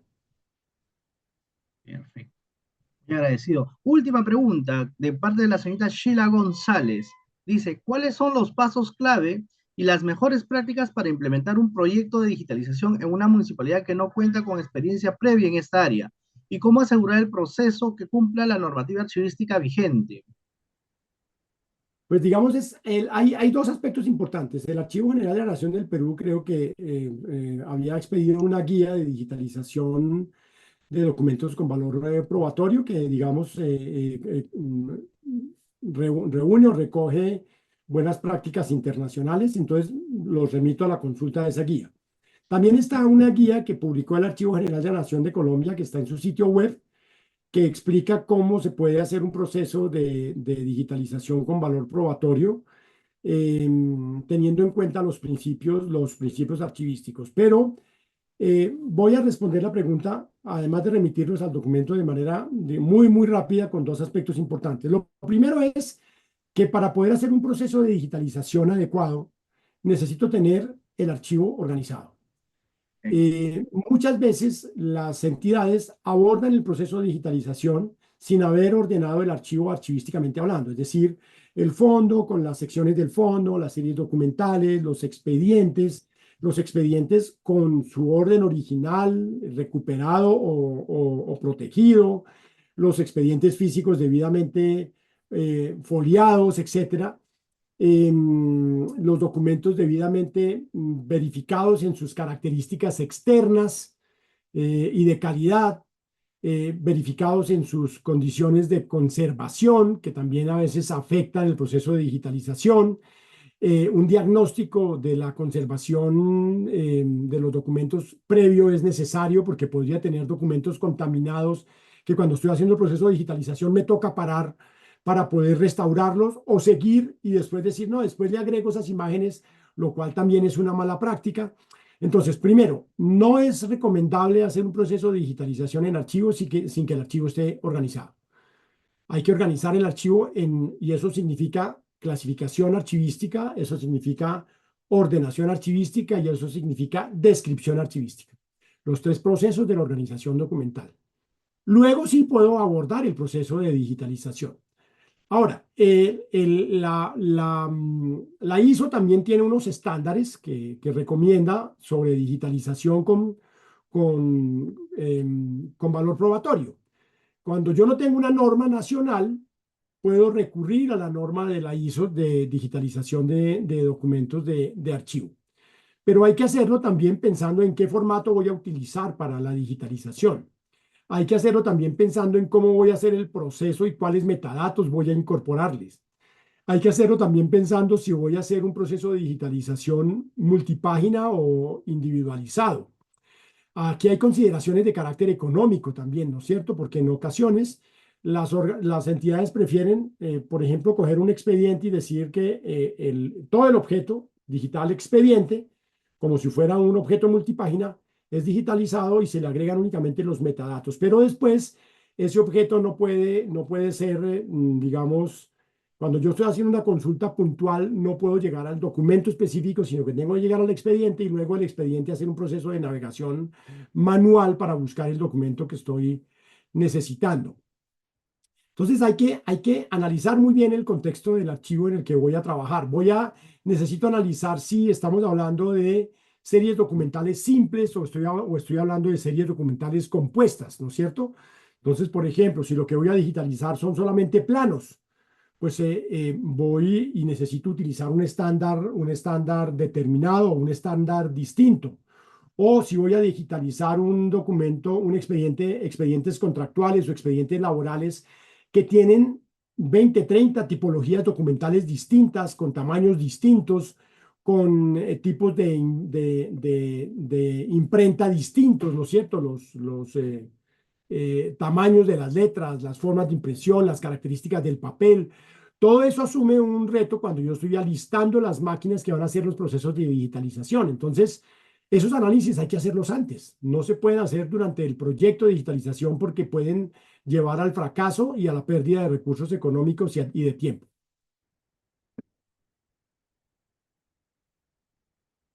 Perfecto. Gracias por esa respuesta un poco más amplia y también concordamos con ello, ¿no? Siempre cuando se tiene que modernizar, pues, un archivo, ¿no? Lo que se requiere es, pues, sentar bases archivísticas, ¿no? Bases archivísticas. Y eso implica, pues, la aplicación correcta de procesos técnicos archivísticos. Eh, También ha levantado la mano, a ver, intervenciones ya últimas del señor, pues, David Cos. A ver, señor David Cos, agradecemos su intervención para la consulta.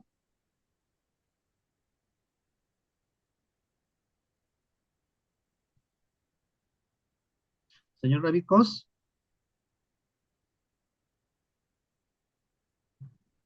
Me permite. Sí, Ahora sí. Es que no sí. me permitía. Ah, perfecto. Después de ahí el Correcto. señor Gabriel Antonio también. Bien. Con respecto a las instituciones, ¿no? La mayoría de las instituciones ya cuentan con sistemas de gestión implementados. Y dentro de esa arquitectura no está el expediente electrónico, ¿no? Entonces, la consulta al docente, al colega, es ¿cómo es que en Colombia o en otras instituciones, en otros proyectos donde él ha participado, han definido la incorporación del expediente electrónico? ¿Qué tipo de tecnología? XML, han montado el expediente electrónico dentro de un gestor de contenidos este, como Alfresco. ¿Cómo es que han hecho que justamente sistemas que tienen log, que tienen bitácoras, han comenzado a estructurar este índice digital? Porque es el requisito, como bien lo ha dicho en su capacitación, la conformación del expediente electrónico es un requisito previo, crítico, estratégico, para luego llevarlo a un repositorio digital, que justamente ahí donde se hace la verificación de esos requisitos de autenticidad, fiabilidad, ¿no? Entonces, ¿podría contarnos cómo es que han logrado ello o han optado por reemplazar sistemas? Pues digamos, dos elementos importantes. Lo primero es que todavía estamos muy lejos, a pesar de que las compañías de software que ofrecen soluciones tecnológicas de gestión documental dicen que pueden generar, por ejemplo, los índices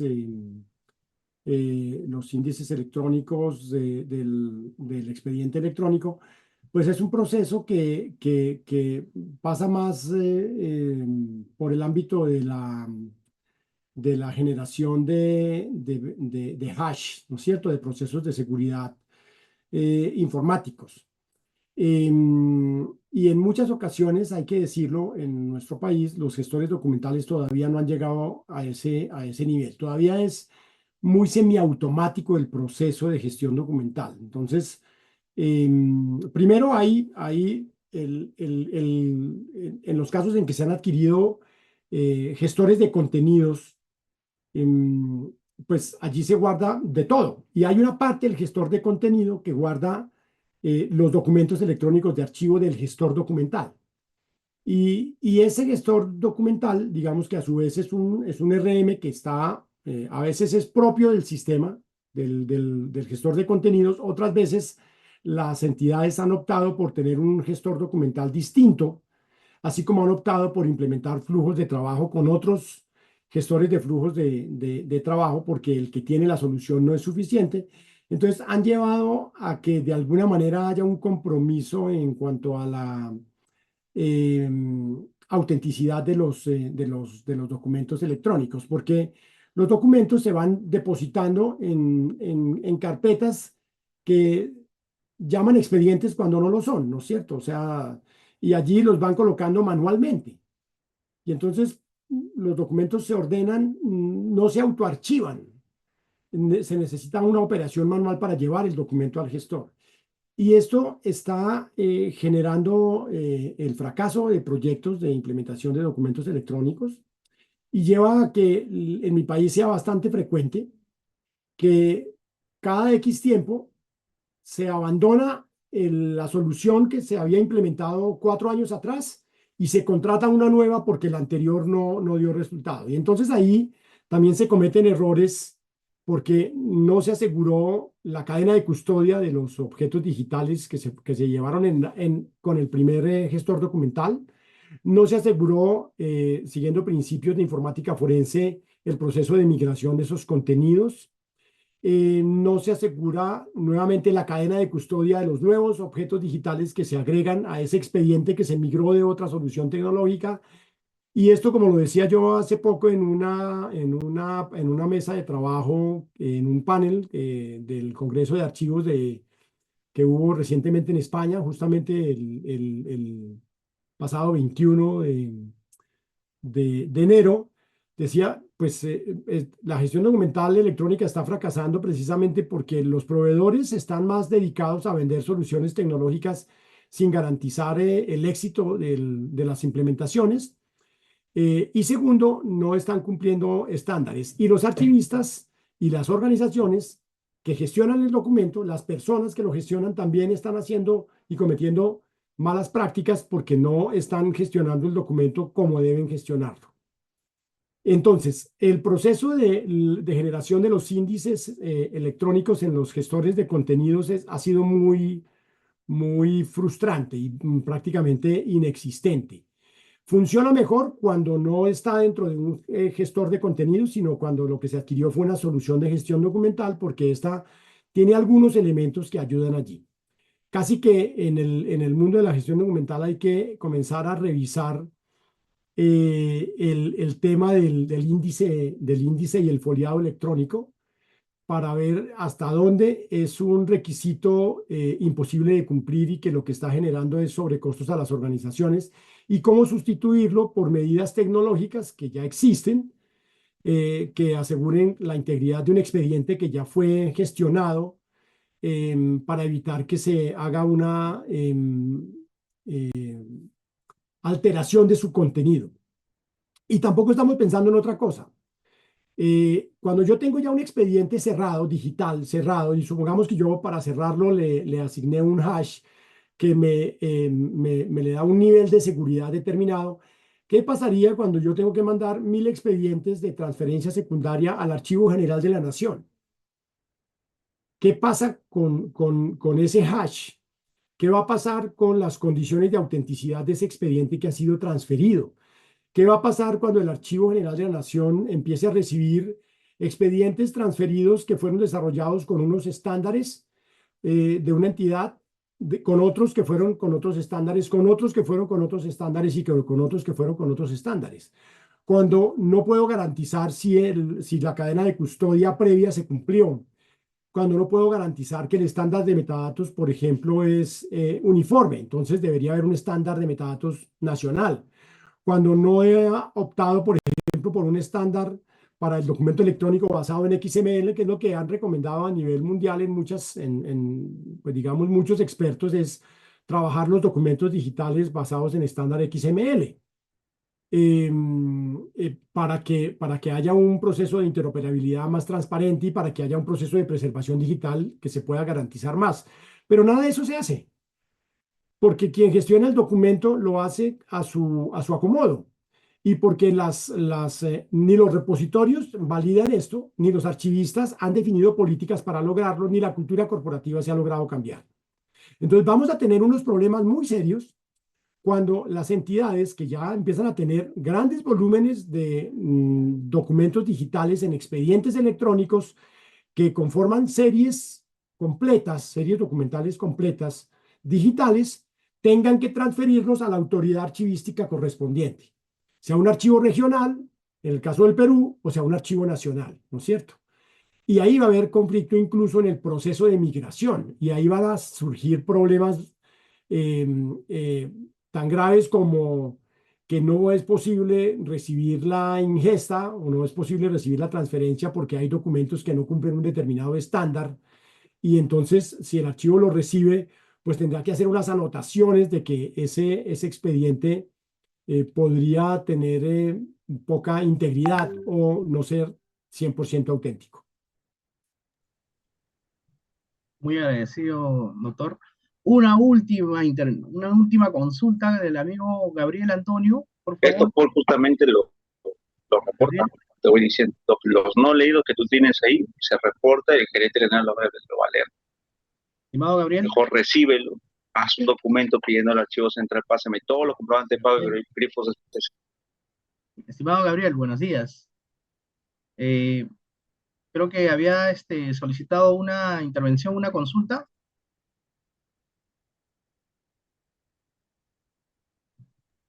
Se pasa el- El caso de que vamos y no encontramos. Aló, Gabriel.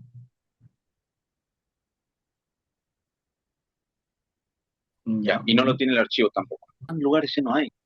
Ya tendríamos que sustentar con el... Bueno, No, además, si tú leí. Gabriel. Creo que se le abre el micrófono y Sí. no... Sí, sí. Bueno, pues, a nombre de Conexiones Archivos y JM Archivística Integrada, estimado doctor Carlos Zapata, le extendemos pues el agradecimiento por esta brillante pues ponencia con respecto pues a esta intervención. Sí, señor Gabriel, estábamos cediendo la consulta. A ver, por favor, una última consulta con el doctor. Gabriel. ¿Está usted en el aire? Buenas tardes, mejor dicho. Buenos días, sí, dígame. Bueno, aquí una consulta, profesor. Le comento, yo trabajo en la entidad de MAPE y estamos queremos iniciar un proceso de cambio de actividad virtual. El audio está fallando. Correspondiente a los procesos para los pagos.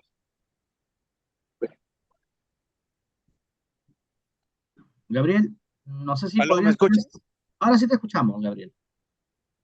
Ahora sí, veo perfecto. Buenos días. Gracias por la ponencia. Una consulta. Yo trabajo en la entidad de MAPE y queremos iniciar que el trámite para los pagos relacionados con los locadores de servicios sea de manera virtual, ¿no? Donde todo el expediente que comienza con la entrega del informe de los locadores se vaya a todos los demás documentos que se generan en la entidad. Mi consulta era si las normas, o ya sea Contraloría o ya sea las normas internacionales, permiten que estos tipos de trámites se realicen de manera virtual. Muchas gracias. De hecho, las buenas prácticas internacionales señalan que debería hacerse de manera virtual, sobre todo cuando estamos en procesos de gobierno abierto, en donde se están aplicando, digamos, iniciativas de gobierno digital como la de los trámites electrónicos, o sea, trámites digitales realizados al 100% con todos los aportes de los documentos que eso implique. Entonces, depende de dos variables. La primera es que haya una norma del organismo nacional que tiene que ver, por ejemplo, con impuestos o que tiene que ver con estos procesos que, digamos, comience a aceptar los trámites de manera digital. O que haya un decreto del gobierno, que ustedes tienen, creo, un decreto con fuerza de ley que habla de gobierno digital y que ese decreto pues está estableciendo que los trámites deberían hacerse digitalmente. Esto implica que los documentos sean digitales. En Colombia, por ejemplo, ese tipo de procesos se hacen a través de plataformas digitales, ya hoy en día aportando el 100% de los documentos de manera electrónica, y los formularios en los que se diligencian y se adjuntan los documentos se hacen utilizando, digamos, lenguajes como XML. Entonces ya la administración de impuestos, Hacienda, etcétera, trabaja mucho con formas y formularios electrónicos basados en XML, da la posibilidad de aportar documentos, por ejemplo, en formatos PDF, y se le pide al usuario que utilice un estándar de PDF apropiado. Incluso se establecen guías y se les dan a los usuarios guías de cómo cargar un documento digitalmente a una plataforma de estas. Y lo segundo, digamos, si yo no tengo la regulación ya desarrollada, es comenzar a hacer procesos, digamos, piloto para demostrarle a las administraciones que este tipo de proyectos pueden ahorrar no solamente papel, sino tiempo y esfuerzo de parte del ciudadano y de la propia organización. Ahora, aquí ¿qué es lo importante? Que el trámite sea digital de punta a punta. Eso significa que no sea solamente lo que se aporta en la primera etapa del trámite, sino todo lo que está detrás del trámite en el back office sea también digital, porque de nada sirve que tenga una partecita digital si lo que yo hago adentro está basado en la gestión documental tradicional, basada en documentos en papel o en documentos impresos. Bueno, una vez más, Había, en había nombre una de... pregunta, yo había una pregunta que quería responder, que era A la de ver, Roberto Inestrosa, que me pareció interesante, porque a ¿cuál? veces tenemos él preguntaba que si tomando en cuenta la explotación de datos, en qué casos Ah, es sí, sí, conveniente sí. implementar un repositorio digital con infraestructura propia o de un tercero. Esto depende de dos cosas. Primero, interesante la pregunta porque a eso nos enfrentamos todos los archivistas permanentemente. Lo primero es que cada vez más las soluciones tecnológicas tercerizadas, o bien sea on-premise, es decir, que yo contrato al tercero, pero el tercero lo hace localmente, o sea, en la nube, están cogiendo mucho auge. Es decir, la tecnología va hacia la tercerización de servicios. Pero tomar la decisión depende de muchas variables, entre ellas tres principales. La primera es, si yo no cuento con la infraestructura tecnológica propia, si yo no cuento con la capacidad técnica y si yo no cuento, digamos, con el recurso humano apropiado, pues la decisión de contratarlo con un tercero es válida.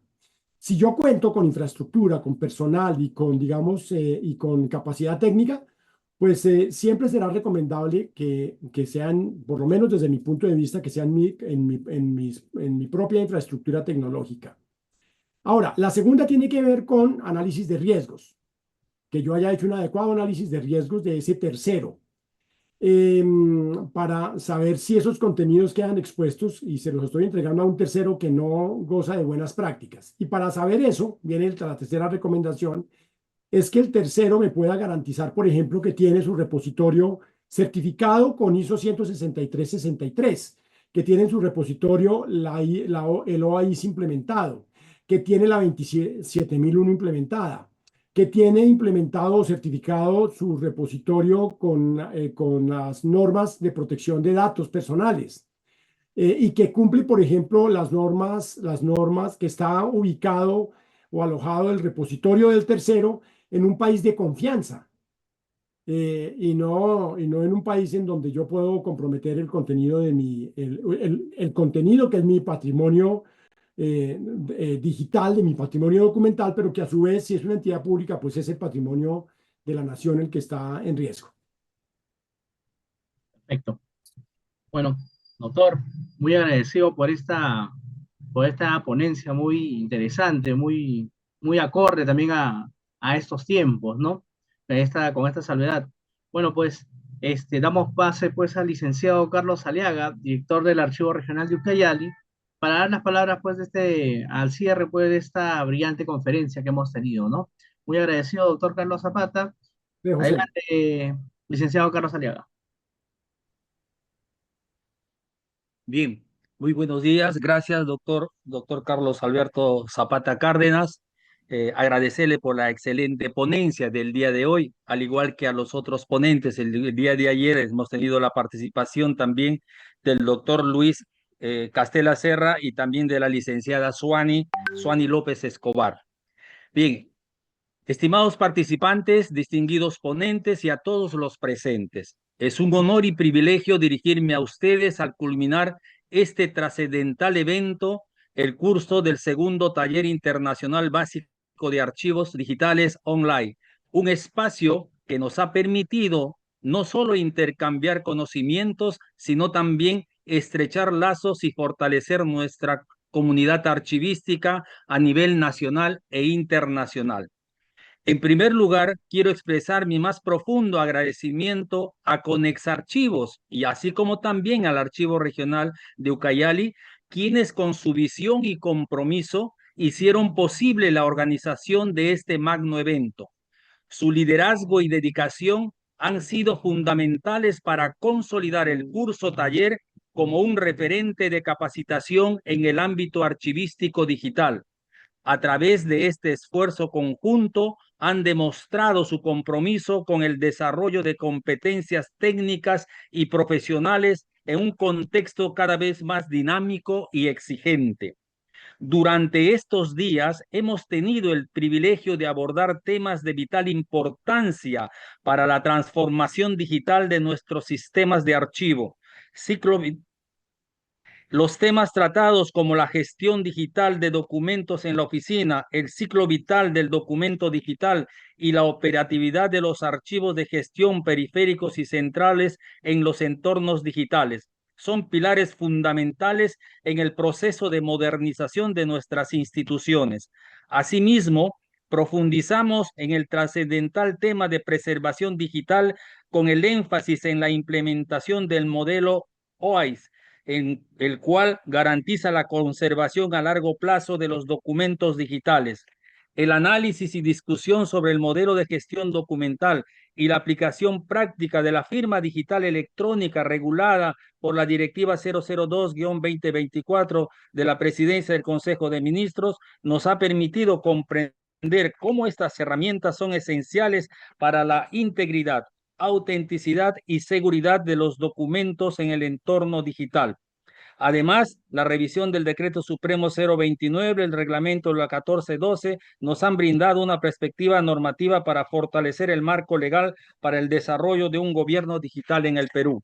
Un agradecimiento especial a los destacados ponentes que compartieron su experiencia y conocimientos en las ponencias magistrales, los archivos digitales, el reto de la valorización documental electrónica, que nos llevó a reflexionar sobre los desafíos inherentes a la selección y preservación de los documentos digitales. La implementación del Archivo Central en México, que nos brindó el día de ayer la licenciada Suárez. Una perspectiva internacional y práctica sobre cómo optimizar recursos y procesos en un archivo digital. El repositorio archivístico digital y su implementación que nos permitió comprender los pasos necesarios para garantizar la accesibilidad y preservación de los documentos en los repositorios digitales. Gracias al esfuerzo de cada uno, de cada participante, de cada ponente y los organizadores, este curso taller ha logrado consolidarse como un espacio de aprendizaje, discusión y fortalecimiento del conocimiento archivístico digital. Este logro no hubiera sido posible sin la activa participación de ustedes, quienes con su compromiso y entusiasmo han enriquecido cada sesión, transformándola en una experiencia inolvidable. El impacto de este curso no solo se refleja en el aprendizaje adquirido, sino también en la capacidad de todos para implementar cambios significativos en nuestras instituciones. Con el conocimiento compartido, estamos más preparados para enfrentar los desafíos de la transformación digital, preservar nuestra memoria institucional y garantizar un acceso transparente y eficiente en la formación en beneficio de nuestras comunidades. Quiero destacar especialmente el valioso aporte de Conex Archivos y el aporte también del Archivo Regional de Ucayali, instituciones que con gran responsabilidad y visión de futuro han impulsado este evento como un hito en el desarrollo archivístico de la región y del país. Su esfuerzo por generar espacios de capacitación como este, que combinan teoría, práctica y análisis normativo, es un ejemplo de compromiso con el fortalecimiento de los sistemas de archivo, no solo en el ámbito local, sino también a nivel nacional e internacional. Finalmente, quiero reiterar mi agradecimiento a todos ustedes por confiar en esta iniciativa, por su disposición de aprender y su compromiso con la profesionalización del ámbito archivístico digital. Estoy seguro de que lo aprendido aquí será una herramienta clave para enfrentar los retos que nos presenten y que juntos seguiremos construyendo un futuro archivístico digital más sólido, eficiente e inclusivo. Les animo a continuar este camino de aprendizaje y mejora continua. No olvidemos que los archivos son guardianes de la memoria colectiva y que con nuestras acciones estamos garantizando el acceso a la información para la generación, para las generaciones presentes y futuras. A nombre del Archivo Regional de Ucayali y de Conex Archivos y de todos los organizadores, les reitero nuestro más profundo agradecimiento. Su presencia y participación hacen la diferencia. Muchísimas gracias. Muchas gracias, doctor, por su excelente y brillante ponencia el día de hoy. Gracias, amigos, a todos los que han participado en este segundo curso taller. Muchas gracias. Muchísimas gracias también a ustedes, y igualmente, licenciado, por la invitación, a todo el equipo que hizo posible esta conferencia y además el curso sobre documentos digitales, por supuesto, al licenciado Villa y a José Melgar, por haber hecho posible mi presencia virtual en este evento. Espero haber cumplido con las expectativas y bueno, lo seguiremos viendo, si no presencial, virtualmente. Muy agradecido. Cedemos pues la palabra al licenciado José Villa Córdoba para también estas unas palabras, ¿no? Muchas gracias. Muy corto, solamente reiterar el agradecimiento al doctor Zapata. Él es un gran amigo del Perú, él conoce nuestro país y conoce también la realidad de nuestros sistemas. Muchas gracias, doctor Zapata, por la deferencia que ha tenido con nosotros.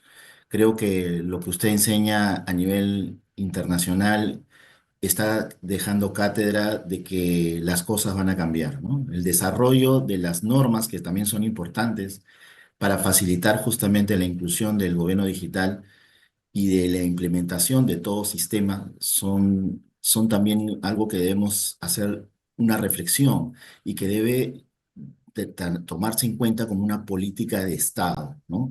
Usted ha hablado del repositorio archivístico digital nacional, que es lo que nosotros tenemos, que está en proceso también de implementación, y eso requiere realmente el esfuerzo en común de todos, dejando de lado de repente algún posicionamiento político o una bandera específicamente y adoptar justamente la integración de todos en este desarrollo. Gracias a todos los participantes, hemos llegado hasta 185 participantes y a lo largo de todos estos días hemos estado justamente compartiendo esta información. No quiero ser más extenso, solamente invitarlos. Dentro de 2 semanas tenemos la ponencia del doctor Luis Guillermo Agurto, que va a hablarnos sobre el derecho de petición administrativa, también bajo el respaldo del Archivo Regional de Ucayali, quien está tomando el liderazgo en este momento a nivel nacional sobre estos temas.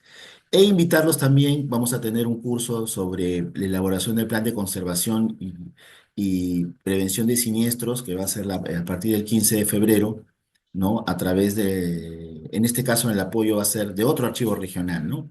Del Archivo Regional de Pasco, pero estamos formando lo que alguna vez se ha leído en muchas partes, la red de archivos, ¿no? El Sistema Nacional de Archivos es el medio oficial, pero estamos creando una red de archivos, amigos, que tenemos las mismas intenciones de llegar a todos con personas de gran capacidad, como es el doctor Carlos Zapata, como lo fue ayer el doctor Luis Esteves Serra, Caselas y Serra, como ha sido Suani, López Escobar, que también forma parte del grupo Conexiones, y vamos a tener más personas, porque estoy seguro que así vamos a reforzar un poco la comunidad nacional con los archivos regionales y la comunidad internacional con los grandes profesionales que, digamos, tienen la trayectoria y experiencia para poder fortalecer los conocimientos, las prácticas y, ¿por qué no?, la integración en asuntos más concretos, como por ejemplo pasantías, como por ejemplo desarrollo de investigaciones en común. Creo que la Asociación Latinoamericana de Archivos tiene un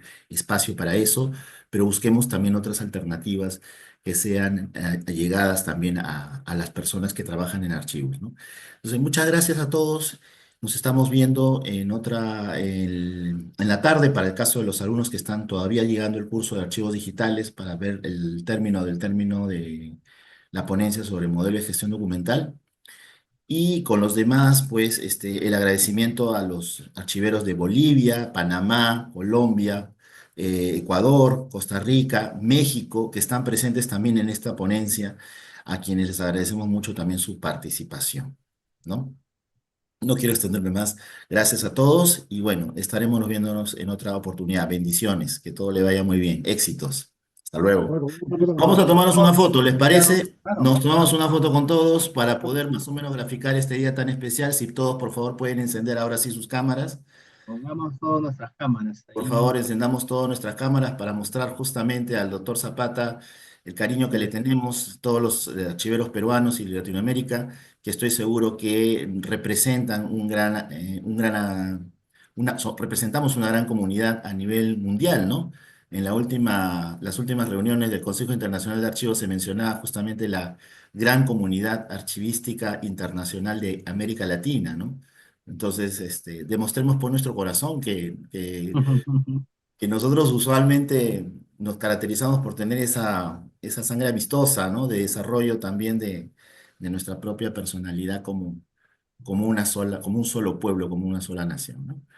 A ver, si encendemos todas nuestras cámaras, por favor, para tomar una fotografía y poder justamente agradecer también a las personas que participan, ¿no? A la vuelta de 1, ¿Ya? 2, 3. A ver, primera foto. Ya está. Primera foto, muy bien. Ahora la segunda foto, la del repechaje. La del repechaje, que nos vamos a ir los de Perú a repechaje. A ver, 1, 2, su mejor sonrisa. Listo. Bien. Agradecemos nuevamente a todos y bueno, nos estamos viendo ya en otra oportunidad con la garantía del apoyo de los archivos regionales a nivel nacional y un especial agradecimiento al Archivo Regional de Ucayali por la diferencia que ha tenido con nosotros y a la empresa J&M Archivística Integrada IRL, quienes están siempre dándonos el respaldo técnico, respaldo comercial y el respaldo también institucional. Al Grupo Conexiones, a todas las personas que forman parte de Conex Archivos o Grupo Conexiones Archivo, por su participación activa en estos eventos que buscan fortalecer la integración de los archiveros a costos pues casi cero, ¿no? Entonces, eso es lo que nosotros queremos integrarnos y formar también continuamente nuevas personalidades. Ya estamos también elaborando nuestro Congreso Internacional de Archivos, donde también al doctor Zapata le vamos a pedir que sea nuestro padrino, en el sentido de dar las palabras de bienvenida a nuestro Congreso Internacional de Archivos, para que todos ustedes puedan ya formular sus investigaciones en archivos. Ya el doctor Zapata ha dado todos los temas, todos tenemos que investigar sobre estos temas y poder fortalecer justamente el conocimiento de los archivos a nivel internacional, porque eso es lo que buscamos, ser protagonistas de nuestro propio desarrollo también, ¿no? Entonces, gracias a todos. Bendiciones para todos y bueno, nos estamos viendo para el caso de los que están llevando el curso de archivos digitales en la tarde a partir de las 6 de la tarde y ahí vamos a continuar con nuestra exposición. Felicitaciones a todos, vamos a dar por clausurado el evento que nos ha Buen sábado. congregado el día de hoy. Y bueno, un aplauso para ustedes, que yo se lo doy, y un aplauso también para el profesor Carlos Zapata nuevamente, y al licenciado Carlos Aliaga y a José Melgar por haberlos apoyado, también a David Cos, que nos ha acompañado con su brillante participación y sus aportes para el desarrollo de nuestros archivos, y a todos y cada uno de ustedes que forman parte de la comunidad de Conexiones Archivo. Buenas tardes. Buenas tardes a todos. Hasta luego.